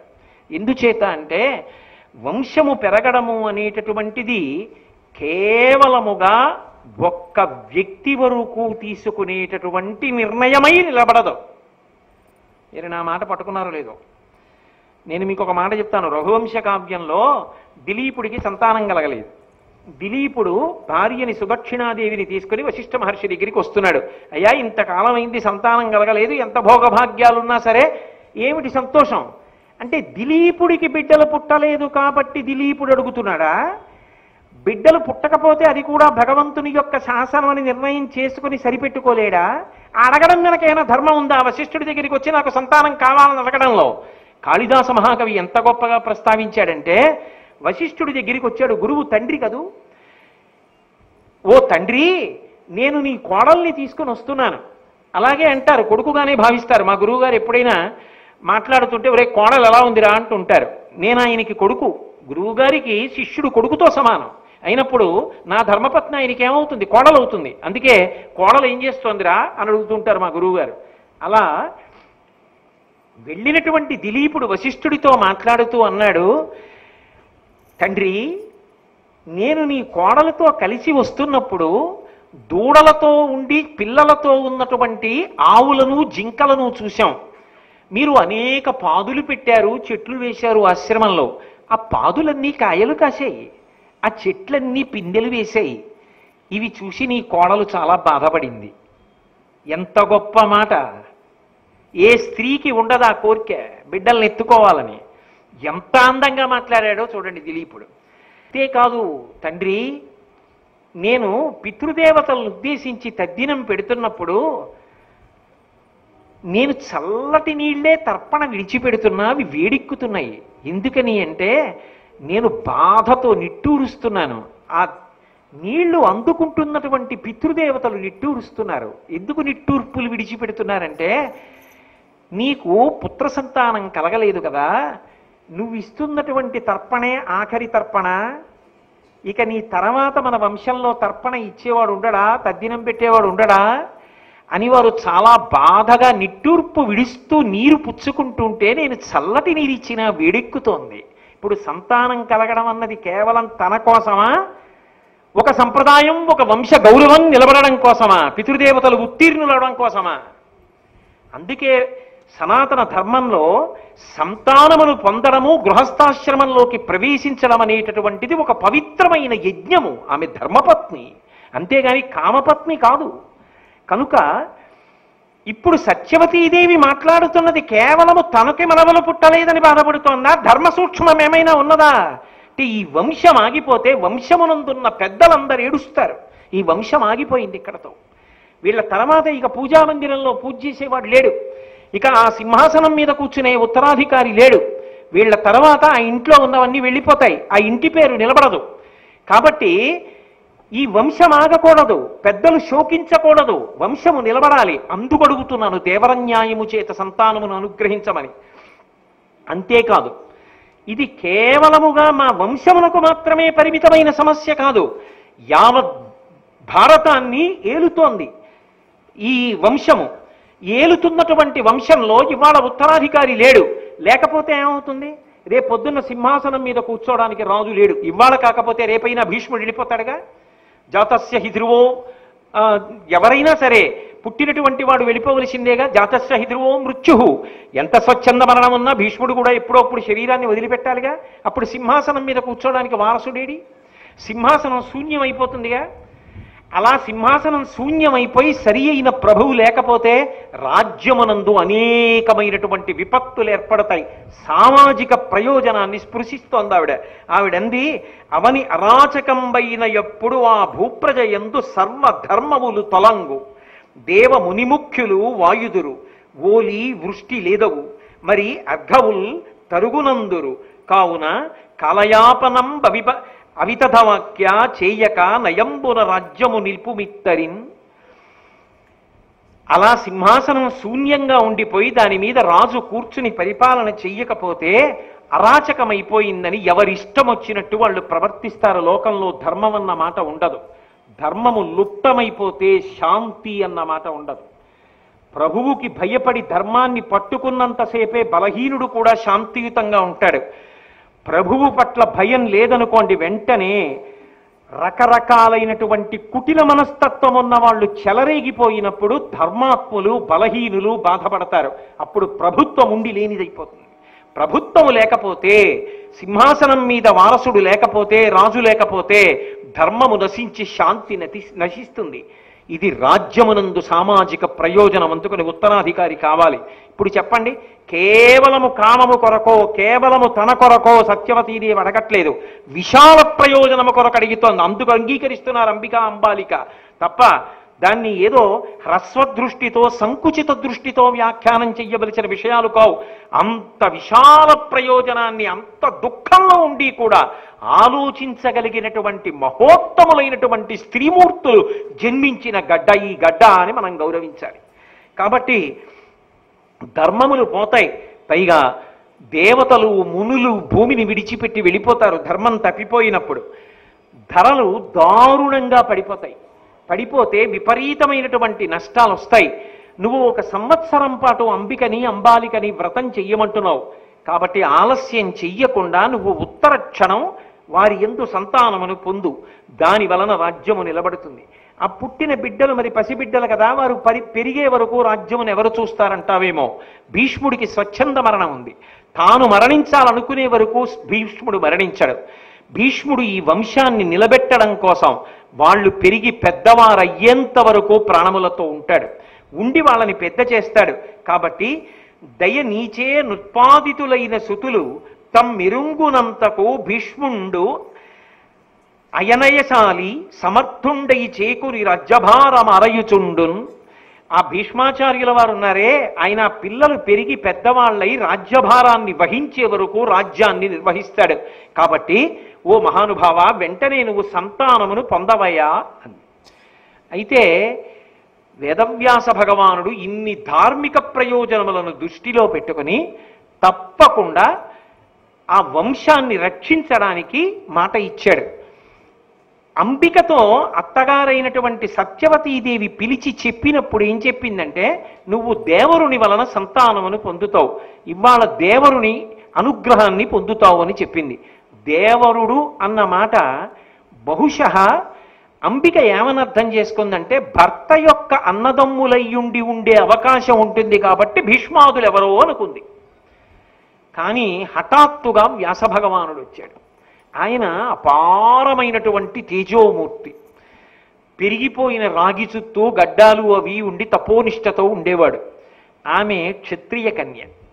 ఆమె అకస్మాత్తుగా వ్యాసుణ్ణి చూసేటప్పటికి, అంత తేజోమూర్తిని చూసేటప్పటికి విహ్వలయ్యి కన్నులు మూసుకుంది. మాతృదోషం వచ్చింది. నాకు ఇంతకన్నా పవిత్రంగా ఎలా చెప్పాలో అర్థం కావట్లేదు. సంతానం అనేటటువంటిది వంశము యొక్క ఖ్యాతిని నిలబెడుతుంది. అందుకే వివాహం చేసేటప్పుడు దంపతుల ఇద్దరి మధ్య కూడా పరస్పరం అనురాగం పెరగడానికి, స్వాతంత్ర్యం పెరగడానికి కొన్ని క్రతువులు చేయిస్తారు, కొన్ని వేడుకలు చేయిస్తారు. ఏదో బిందెలో నీళ్లలో ఉంగరం వేసి ఇద్దరిని చేయి పెట్టి ఎవరు 3 మాటలు తీస్తారు, ఎక్కువ మాటలు తీస్తారు అంటారు. వేడుకలు ఎందుకు చేస్తారంటే ఇద్దరి మధ్య అన్యోన్యత కలగాలి. ఇద్దరు పరస్పరానురాగబద్ధులై సంగమించిన నాడే తేజోవంతమైన సంతానం కలుగుతుంది తప్ప ఇద్దరిలో ఎవరు వైముఖ్యం పొందినా తేజోవంతమైన సంతానము పొందదు. మాతృదోషము సంక్రమించింది. అంబిక వ్యాస భగవానుణ్ణి చూసి భయవిహ్వలయ్యి ఆయన తేజస్సు భరించలేక కన్నులు మూసుకుంది. కాబట్టి అంధుడైనటువంటి వాడు కుమారుడిగా జన్మిస్తున్నాడు, 10,000 ఏనుగుల బలమున్నవాడు. కానీ పుట్టుక చేత అంధుడు. ధృతరాష్ట్రుడు పుట్టాడు. బాధపడింది సత్యవతీదేవి. పుట్టుక చేత అంధుడైన వాడు 10,000 ఏనుగుల బలం ఉంటే మాత్రం రాజ్య పరిపాలన ఎలా చేస్తాడు? తనకి మనవడు పుట్టాడేమో, అంబికకి కొడుకు పుట్టాడేమో, కానీ రాజ్యం ఏమైపోతుంది? ఏదో ఉట్టి మాట అనడం కాదుగా అక్కడ. కాబట్టి వేరొక కుమారుడు కావాలి రాజ్యభారం వహించడానికి, అందుకని అంబాలికను అనుగ్రహించమంది. ఈ మాట వ్యాసుడు అంబాలికను అనుగ్రహించాడు. ఆ అనుగ్రహించినప్పుడు ఆవిడ కూడా బహుశः వ్యాస భగవానుణ్ణి ఊహించలేదేమో, ఆయన తేజస్సుని చూసి వెలవెలపోయింది ఆమె. ఆమె వెలవెలపోవడంలో పాండురోగంలా తెల్లటి శరీరంతో పాండురాజు పుట్టాడు. మహాధర్మాత్ముడు పరాక్రమశాలి అయిన విచిత్రమైన తెల్లని రంగుతో పుట్టాడు. కాబట్టి ఇప్పుడు మాతృదోషం తట్టుకోలేక ఒక దాసిని తన స్థానంలో సిద్ధం చేసింది. తత్కారణము చేత ఆ దాసి వేదవ్యాసుని యొక్క అనుగ్రహాన్ని పరిపూర్ణ హృదయంతో అంగీకరించింది. మహాధర్మమూర్తి అయినటువంటి విదురుడు జన్మించాడు. నాకు తెలుసు మళ్ళీ మీకు అనుమానం వస్తుందని. ఏమండి, అంబిక విషయంలో మీరు చెప్పింది కొంతవరకు కొంతవరకేమి అంతే ధర్మ సూక్ష్మం బాగుంది అనాలి, అంతే, ఇంకో మార్గం లేదు, లేతే మీకు రాత్రి అంతానే వాదించాలంతే. కాబట్టి అంబిక విషయంలో బాగుంది, అంబాలిక విషయంలో బాగుంది. వాళ్ళు విశాల ప్రయోజనం కోసమని సంతతిని పొందారు, ఆనాడు ఉన్న ధర్మంలో పాటించి పొందారు. కానీ అంబాలిక యందు రెండవసారి సంతానమును పొందాలని ప్రయత్నం చేసినటువంటి వ్యాసుడికి, అంబిక యందు రెండవసారి సంతానం పొందాలనుకున్నటువంటి వ్యాసునకు ఆమె అంబిక కాదు, ఆమె అంబిక యొక్క దాసి అని తెలుసుకోలేనంత అమాయకుడా వేదవ్యాసుడు? అంతటి సర్వజ్ఞుడు కదా, ఈమె అంబిక కాదని తెలుసుకోలేడా? విదురుడు మహాత్ముడు జన్మించిన దాసీపుత్రుడు అయ్యాడు కదా, మరి ఆమె దాసి ఆమె అంబిక కాదన్న విషయాన్ని వ్యాసుడు కనిపెట్టలేకపోయాడా? అంతకన్నా వివరంగా మాట్లాడడం అనవసరం. ఇక్కడ మీరొక్క ధర్మ సూక్ష్మాన్ని పట్టుకోవాలి. మాండవ్య మహాముని అని, ఆ మాండవ్య మహాముని యమధర్మరాజు గారిని శపించాడు ఒక కారణం చేత. మీరు ఆదిపర్వం విన్నప్పుడు అన్నీ విన్నారు, ఇప్పుడు ఏమీ విన్నట్టుగా ముఖాలు పెట్టకూడదు. కాబట్టి ఆ మాండవ్య మహర్షి శపించాడు యమధర్మరాజు గారిని, నువ్వు చేసిన ఒక దోషం కారణం చేత ఈ భూలోకంలో దాసీపుత్రుడిగా జన్మించమని శపించాడు. అందుకని ఇప్పుడు ఆ శాపం నిజం అవ్వాలి, యమధర్మరాజు గారు విదురుడిగా రావాలి.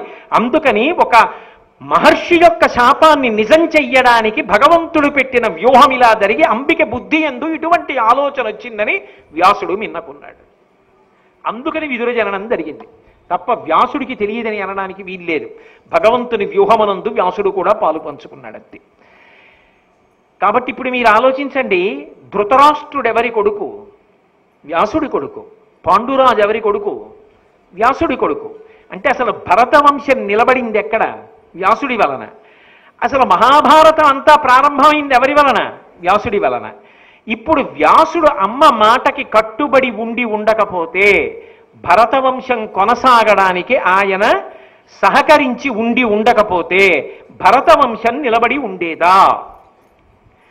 అధర్మాత్ములందరూ కురుక్షేత్రంలో మడిసిపోవడానికి మార్గము సువ్యవస్థితమై ఉండేదా? అవదు.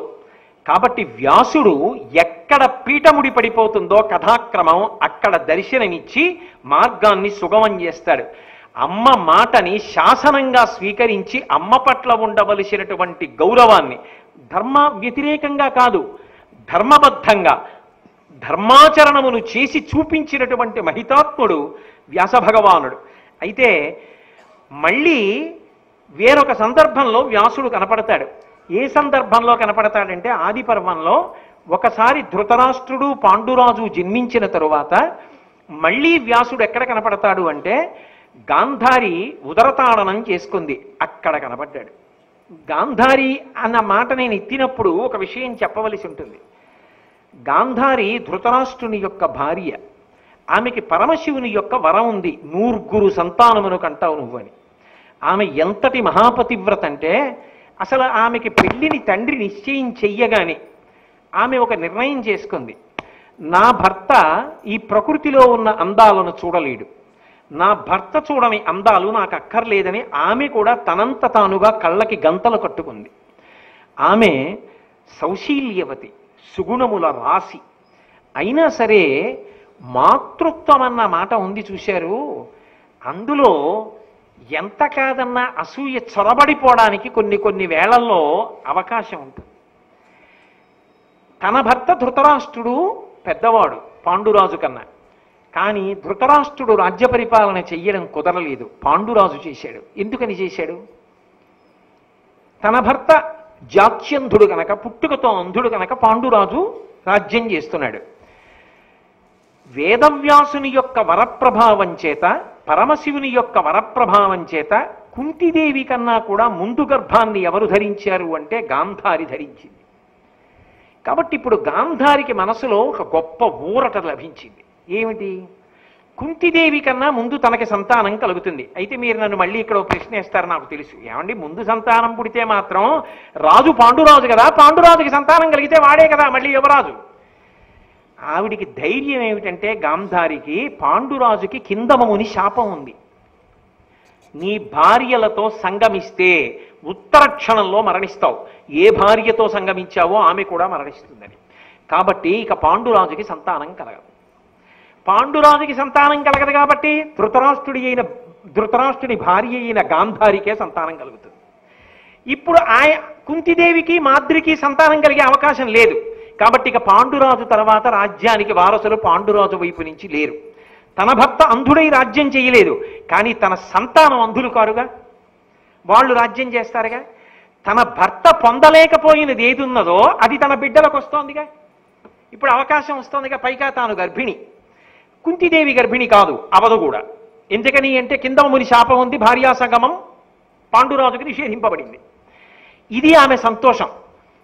కానీ ఆమె ఊహించని రీతిలో కుంతిదేవికి చిన్నతనంలో దుర్వాసో మహర్షి ఇచ్చిన వరం చేత యుధిష్ఠరుడు జన్మించాడు.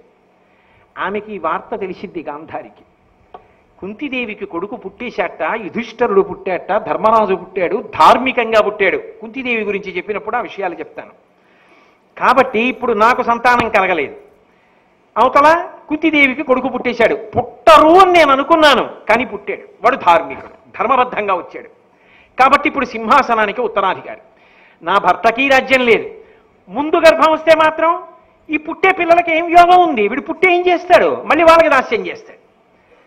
అంటే ఇన్ని సుగుణములు ఉన్నా గాంధారికి మాతృత్వం దగ్గరికి వచ్చేటప్పటికి మాత్రం చిన్న అసూయ వచ్చింది. వాళ్ళదే రాజ్యం, నా కొడుక్కి రాదు. అరే పుట్టరేమో అనుకున్నాను, పుట్టేశాడు. ఈ బాధ తట్టుకోలేక ఏం చేసిందంటే, పుట్టి మాత్రం ఏమనుభవిస్తారా మీరు అని ఆ కోపంతో తన కడుపుని తాను బాదుకుంది. ఎంత బాదుకుందని చెప్పారంటే భారతంలో, ఆమె కడుపులో ఉన్నటువంటి పిండము ఆమె నుండి స్రవించి ముందుకి విసిరివేయబడి అందరూ బాధపడ్డారు. ఎంత తప్పు చేసింది! కడుపులో ఉన్న పిండము స్రావమైపోయేటట్టుగా కడుపుని బాధేసుకుందే, బిడ్డల్ని చెనకేసిందే, బిడ్డలు పుట్టకుండా చేసేసుకుందే. ఎంత దారుణమైన పని చేసింది గాంధారి అని బాధపడుతుంటే అప్పుడు వచ్చాడు వ్యాసుడు, ఎవ్వరూ పిలవకుండా. వ్యాసుడు వచ్చాడు అంటే ఏదో ఉంటుంది మర్మం. మళ్ళీ భారతంలో అక్కడ వచ్చాడు. వచ్చి ఆ గాంధారిని ఉద్దేశించి, దాని ఎరింగి పరాశరసూనుడు చనుదించి సుబలసుత చూచి మనోహీనవై గర్భపాతముగా ఇట్టుల చేయుటిదియు కర్తవ్యంబే మనోహీనవై అన్నాడు. మనసు ఎలా చంపుకున్నావు చూడండి. చెయ్యరాని పని చేశారనుకోండి, మనసు లేదా నీకు అంటారు. కొంచెం తల్లి కొట్టడంలో, అసలు అమ్మ కొట్టడం అంటే తాటాకు మంట, ఎంతో జాగ్రత్త తీసుకుని దెబ్బ తగలకుండా కొడుతుంది తప్ప, నాన్నగారు కొడితే దెబ్బ తగులుతుందేమో కానీ అమ్మ కొడితే దెబ్బ తగలదు. అంత ప్రేమైకమూర్తి అమ్మ. అటువంటి అమ్మ కొట్టడంలో పొరపాటున ఏ కంటి దగ్గర దెబ్బ తగిలింది అనుకోండి, అంత ప్రేమ లేకుండా ఎలా కొట్టేశావే అంటారు. అదే మాట వ్యాసుడు వేశాడు. మనోహీనవై, మనసు లేకుండా బిడ్డలను అలా ఎలా చంపుకున్నావమ్మా? గర్భస్రావం అయిపోయేటట్టుగా అలా ఎలా బాధేసుకున్నావు కడుపుని?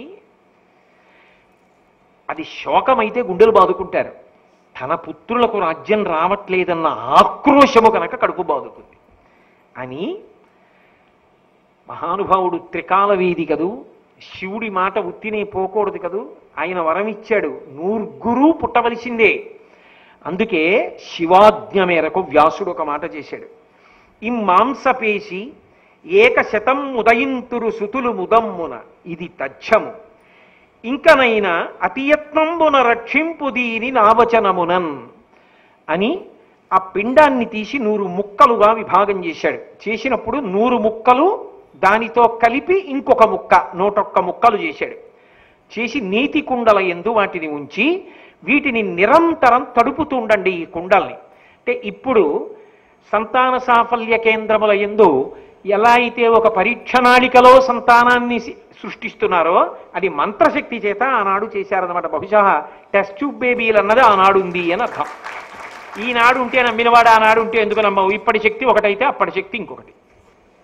కాబట్టి నీతి కుండల యందు ఉంచి వీటిని తడుపుతూ ఉండండి. తల్లి గర్భమునందు ఎంతకాలం ఉండాలో అంతకాలము పూర్తయిన తరువాత ఇందులోంచి 100 కొడుకులు 1 కుమార్తె పుడతారు. 101 సంతానాన్ని పొందుతావు.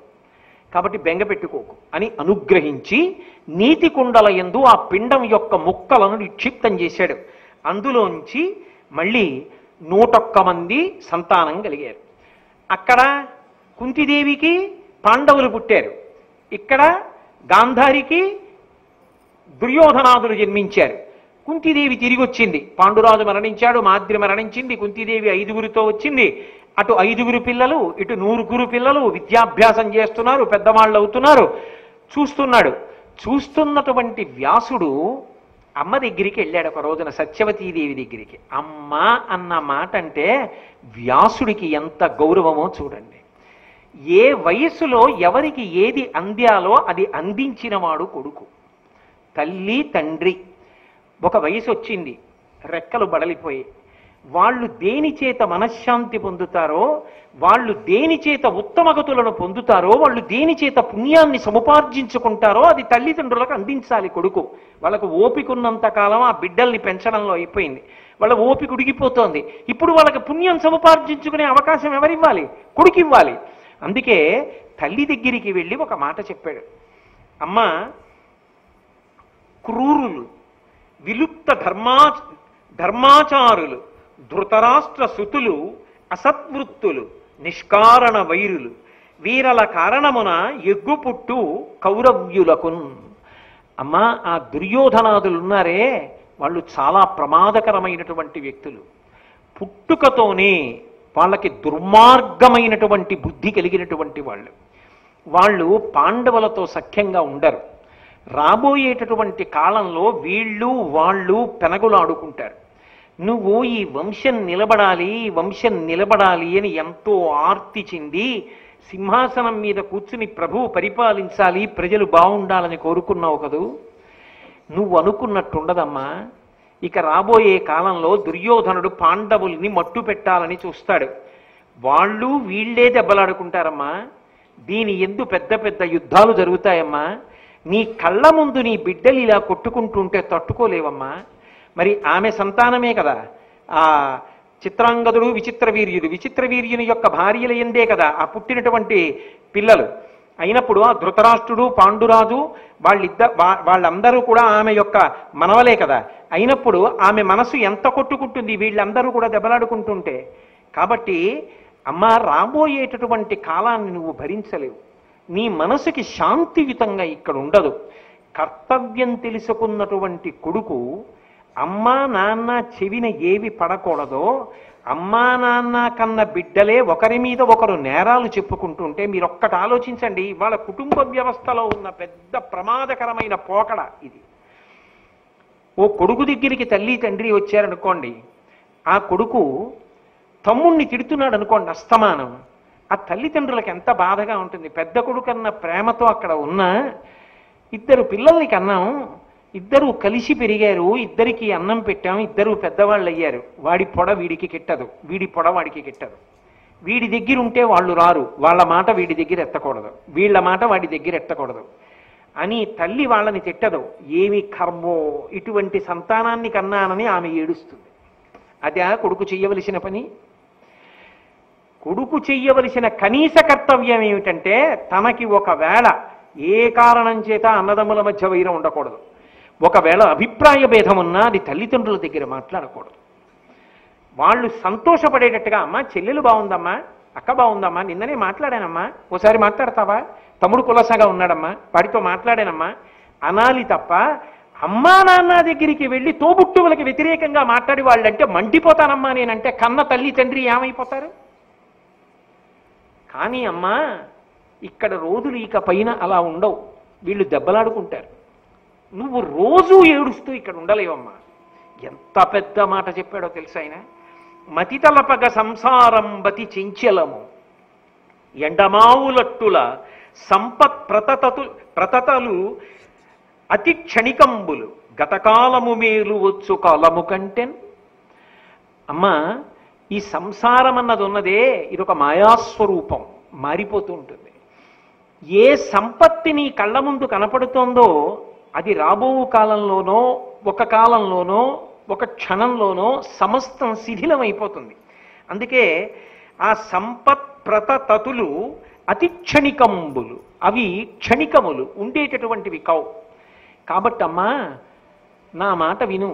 గతకాలంబు మేలు వచ్చు కాలము కంటెన్. జరిగిపోయిన కాలం ఉందే అది జ్ఞాపకం తెచ్చుకోవడానికైనా బాగుంటుంది, మధుర స్మృతిగా మిగిలిపోతుంది. ఇప్పుడు జరగబోయేది ఉందే అది చూసి నువ్వు తట్టుకునేది కాదు. అప్పుడు నువ్వేమంటావంటే గతకాలంలో వీళ్ళ కోసం ఎందుకు ఇంత ఏడ్చాను, వీళ్ళు పుట్టకపోతే బాగుండేదంటావు. ఆ మాట నువ్వు అన్ననాడు వీళ్ళు ఉండి చచ్చిన వాళ్ళతో సమానం.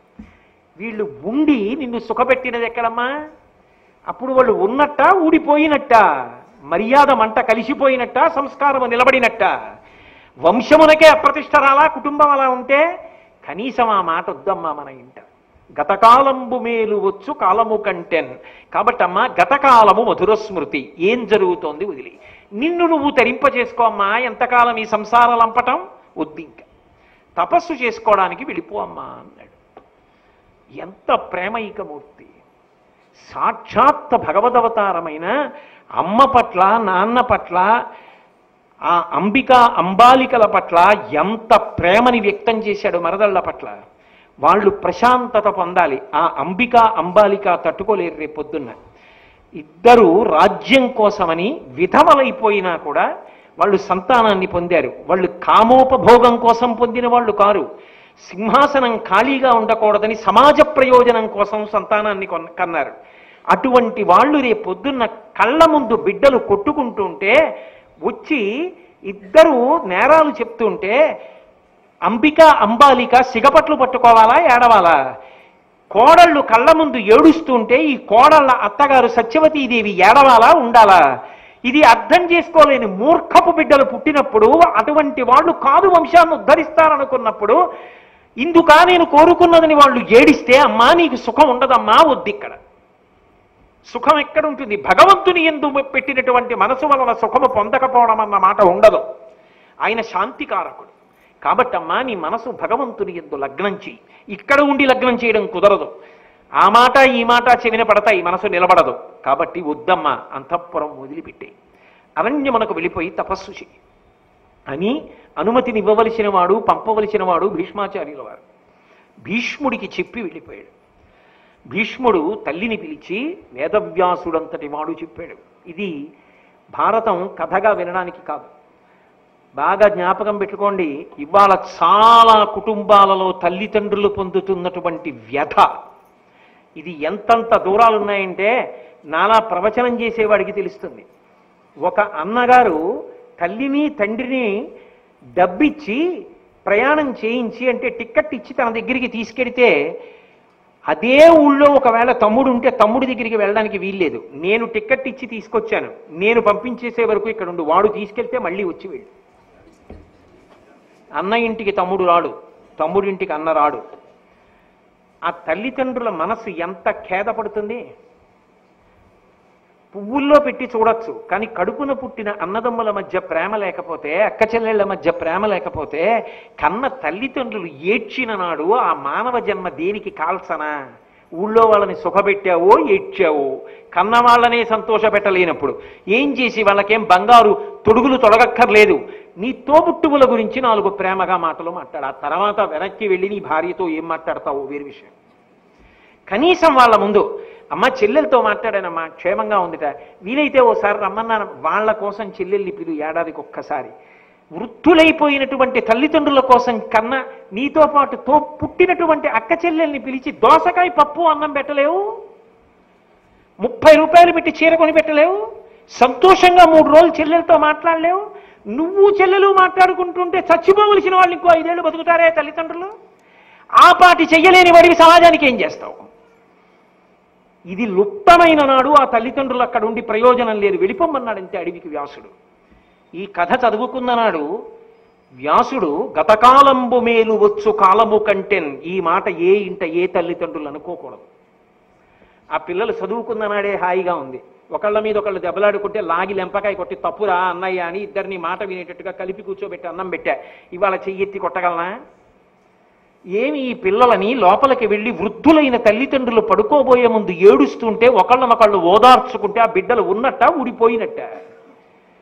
భారతం చదివితే మనం ఎలా బ్రతకాలో అర్థం అవుతుంది. వ్యాసుడు అంటే ఏమిటో అర్థం అవుతుంది. వ్యాసుడి ఆర్తి ఏమిటో అర్థం అవుతుంది. భారతాన్ని ఎందుకు ఇచ్చాడో అర్థం అవుతుంది. భారతం జరిగిపోయిన కథ అని అనుకోకండి. ప్రతి ఘట్టంలో మనం బ్రతకవలసిన విధానాన్ని మనకి చూపిస్తూ ఉంటాడు అని అమ్మకి చెప్పి, భీష్మాచార్యుల వారికి చెప్పి, సత్యవతీదేవిని, అంబికని, అంబాలికని తపోభూములకు పంపించాడు.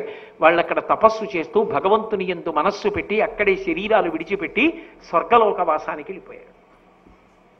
కనీసం అమ్మకి మరదళ్ళకి శాంతి మార్గం చూపించాడు. అది వ్యాసుడంటే. వ్యాసుడు కేవలము భారతకర్త కాడు, భారతంలో కనపడుతూ ఉంటాడు, మార్గనిర్దేశనం చేస్తాడు, 10 మంది యొక్క మేలు కోరుకుంటాడు, అన్యాపదేశంగా భారతాన్ని అందించి మనం ఎలా బ్రతకాలో మనకి చూపిస్తాడు. అంత గొప్ప భారతం. తర్వాత మళ్ళీ వ్యాసుడు ఇప్పుడు వస్తాడు అంటే రేపు సాయంకాలం మళ్ళీ 7 గంటలకి కలుసుకున్నప్పుడు భగవానుడు వచ్చి మనని అనుగ్రహిస్తాడు. ఏ ఘట్టంలో వస్తాడో, ఏం చెప్తాడో, మనని ఏం అనుగ్రహిస్తాడో అప్పుడు పరిశీలనం చేద్దాం. మంగళాశాసన పరై వదాచార్య పురోగమై సర్వైశ్చ పూర్వైరాచార్యై సత్కృతాయాస్తు మంగళం. మంగళం కోసలేంద్రాయ మహనీయ గుణాత్మనే చక్రవర్తి తనూజాయ సర్వభౌమాయ మంగళం. ఉమాకాంతాయ కాంతాయ కామితార్థప్రదాయినే శ్రీగిరీశాయ దేవాయ బలినాథాయ మంగళం. సర్వం శ్రీ ఉమామహేశ్వర పరబ్రహ్మార్పణమస్తు. స్వస్తి.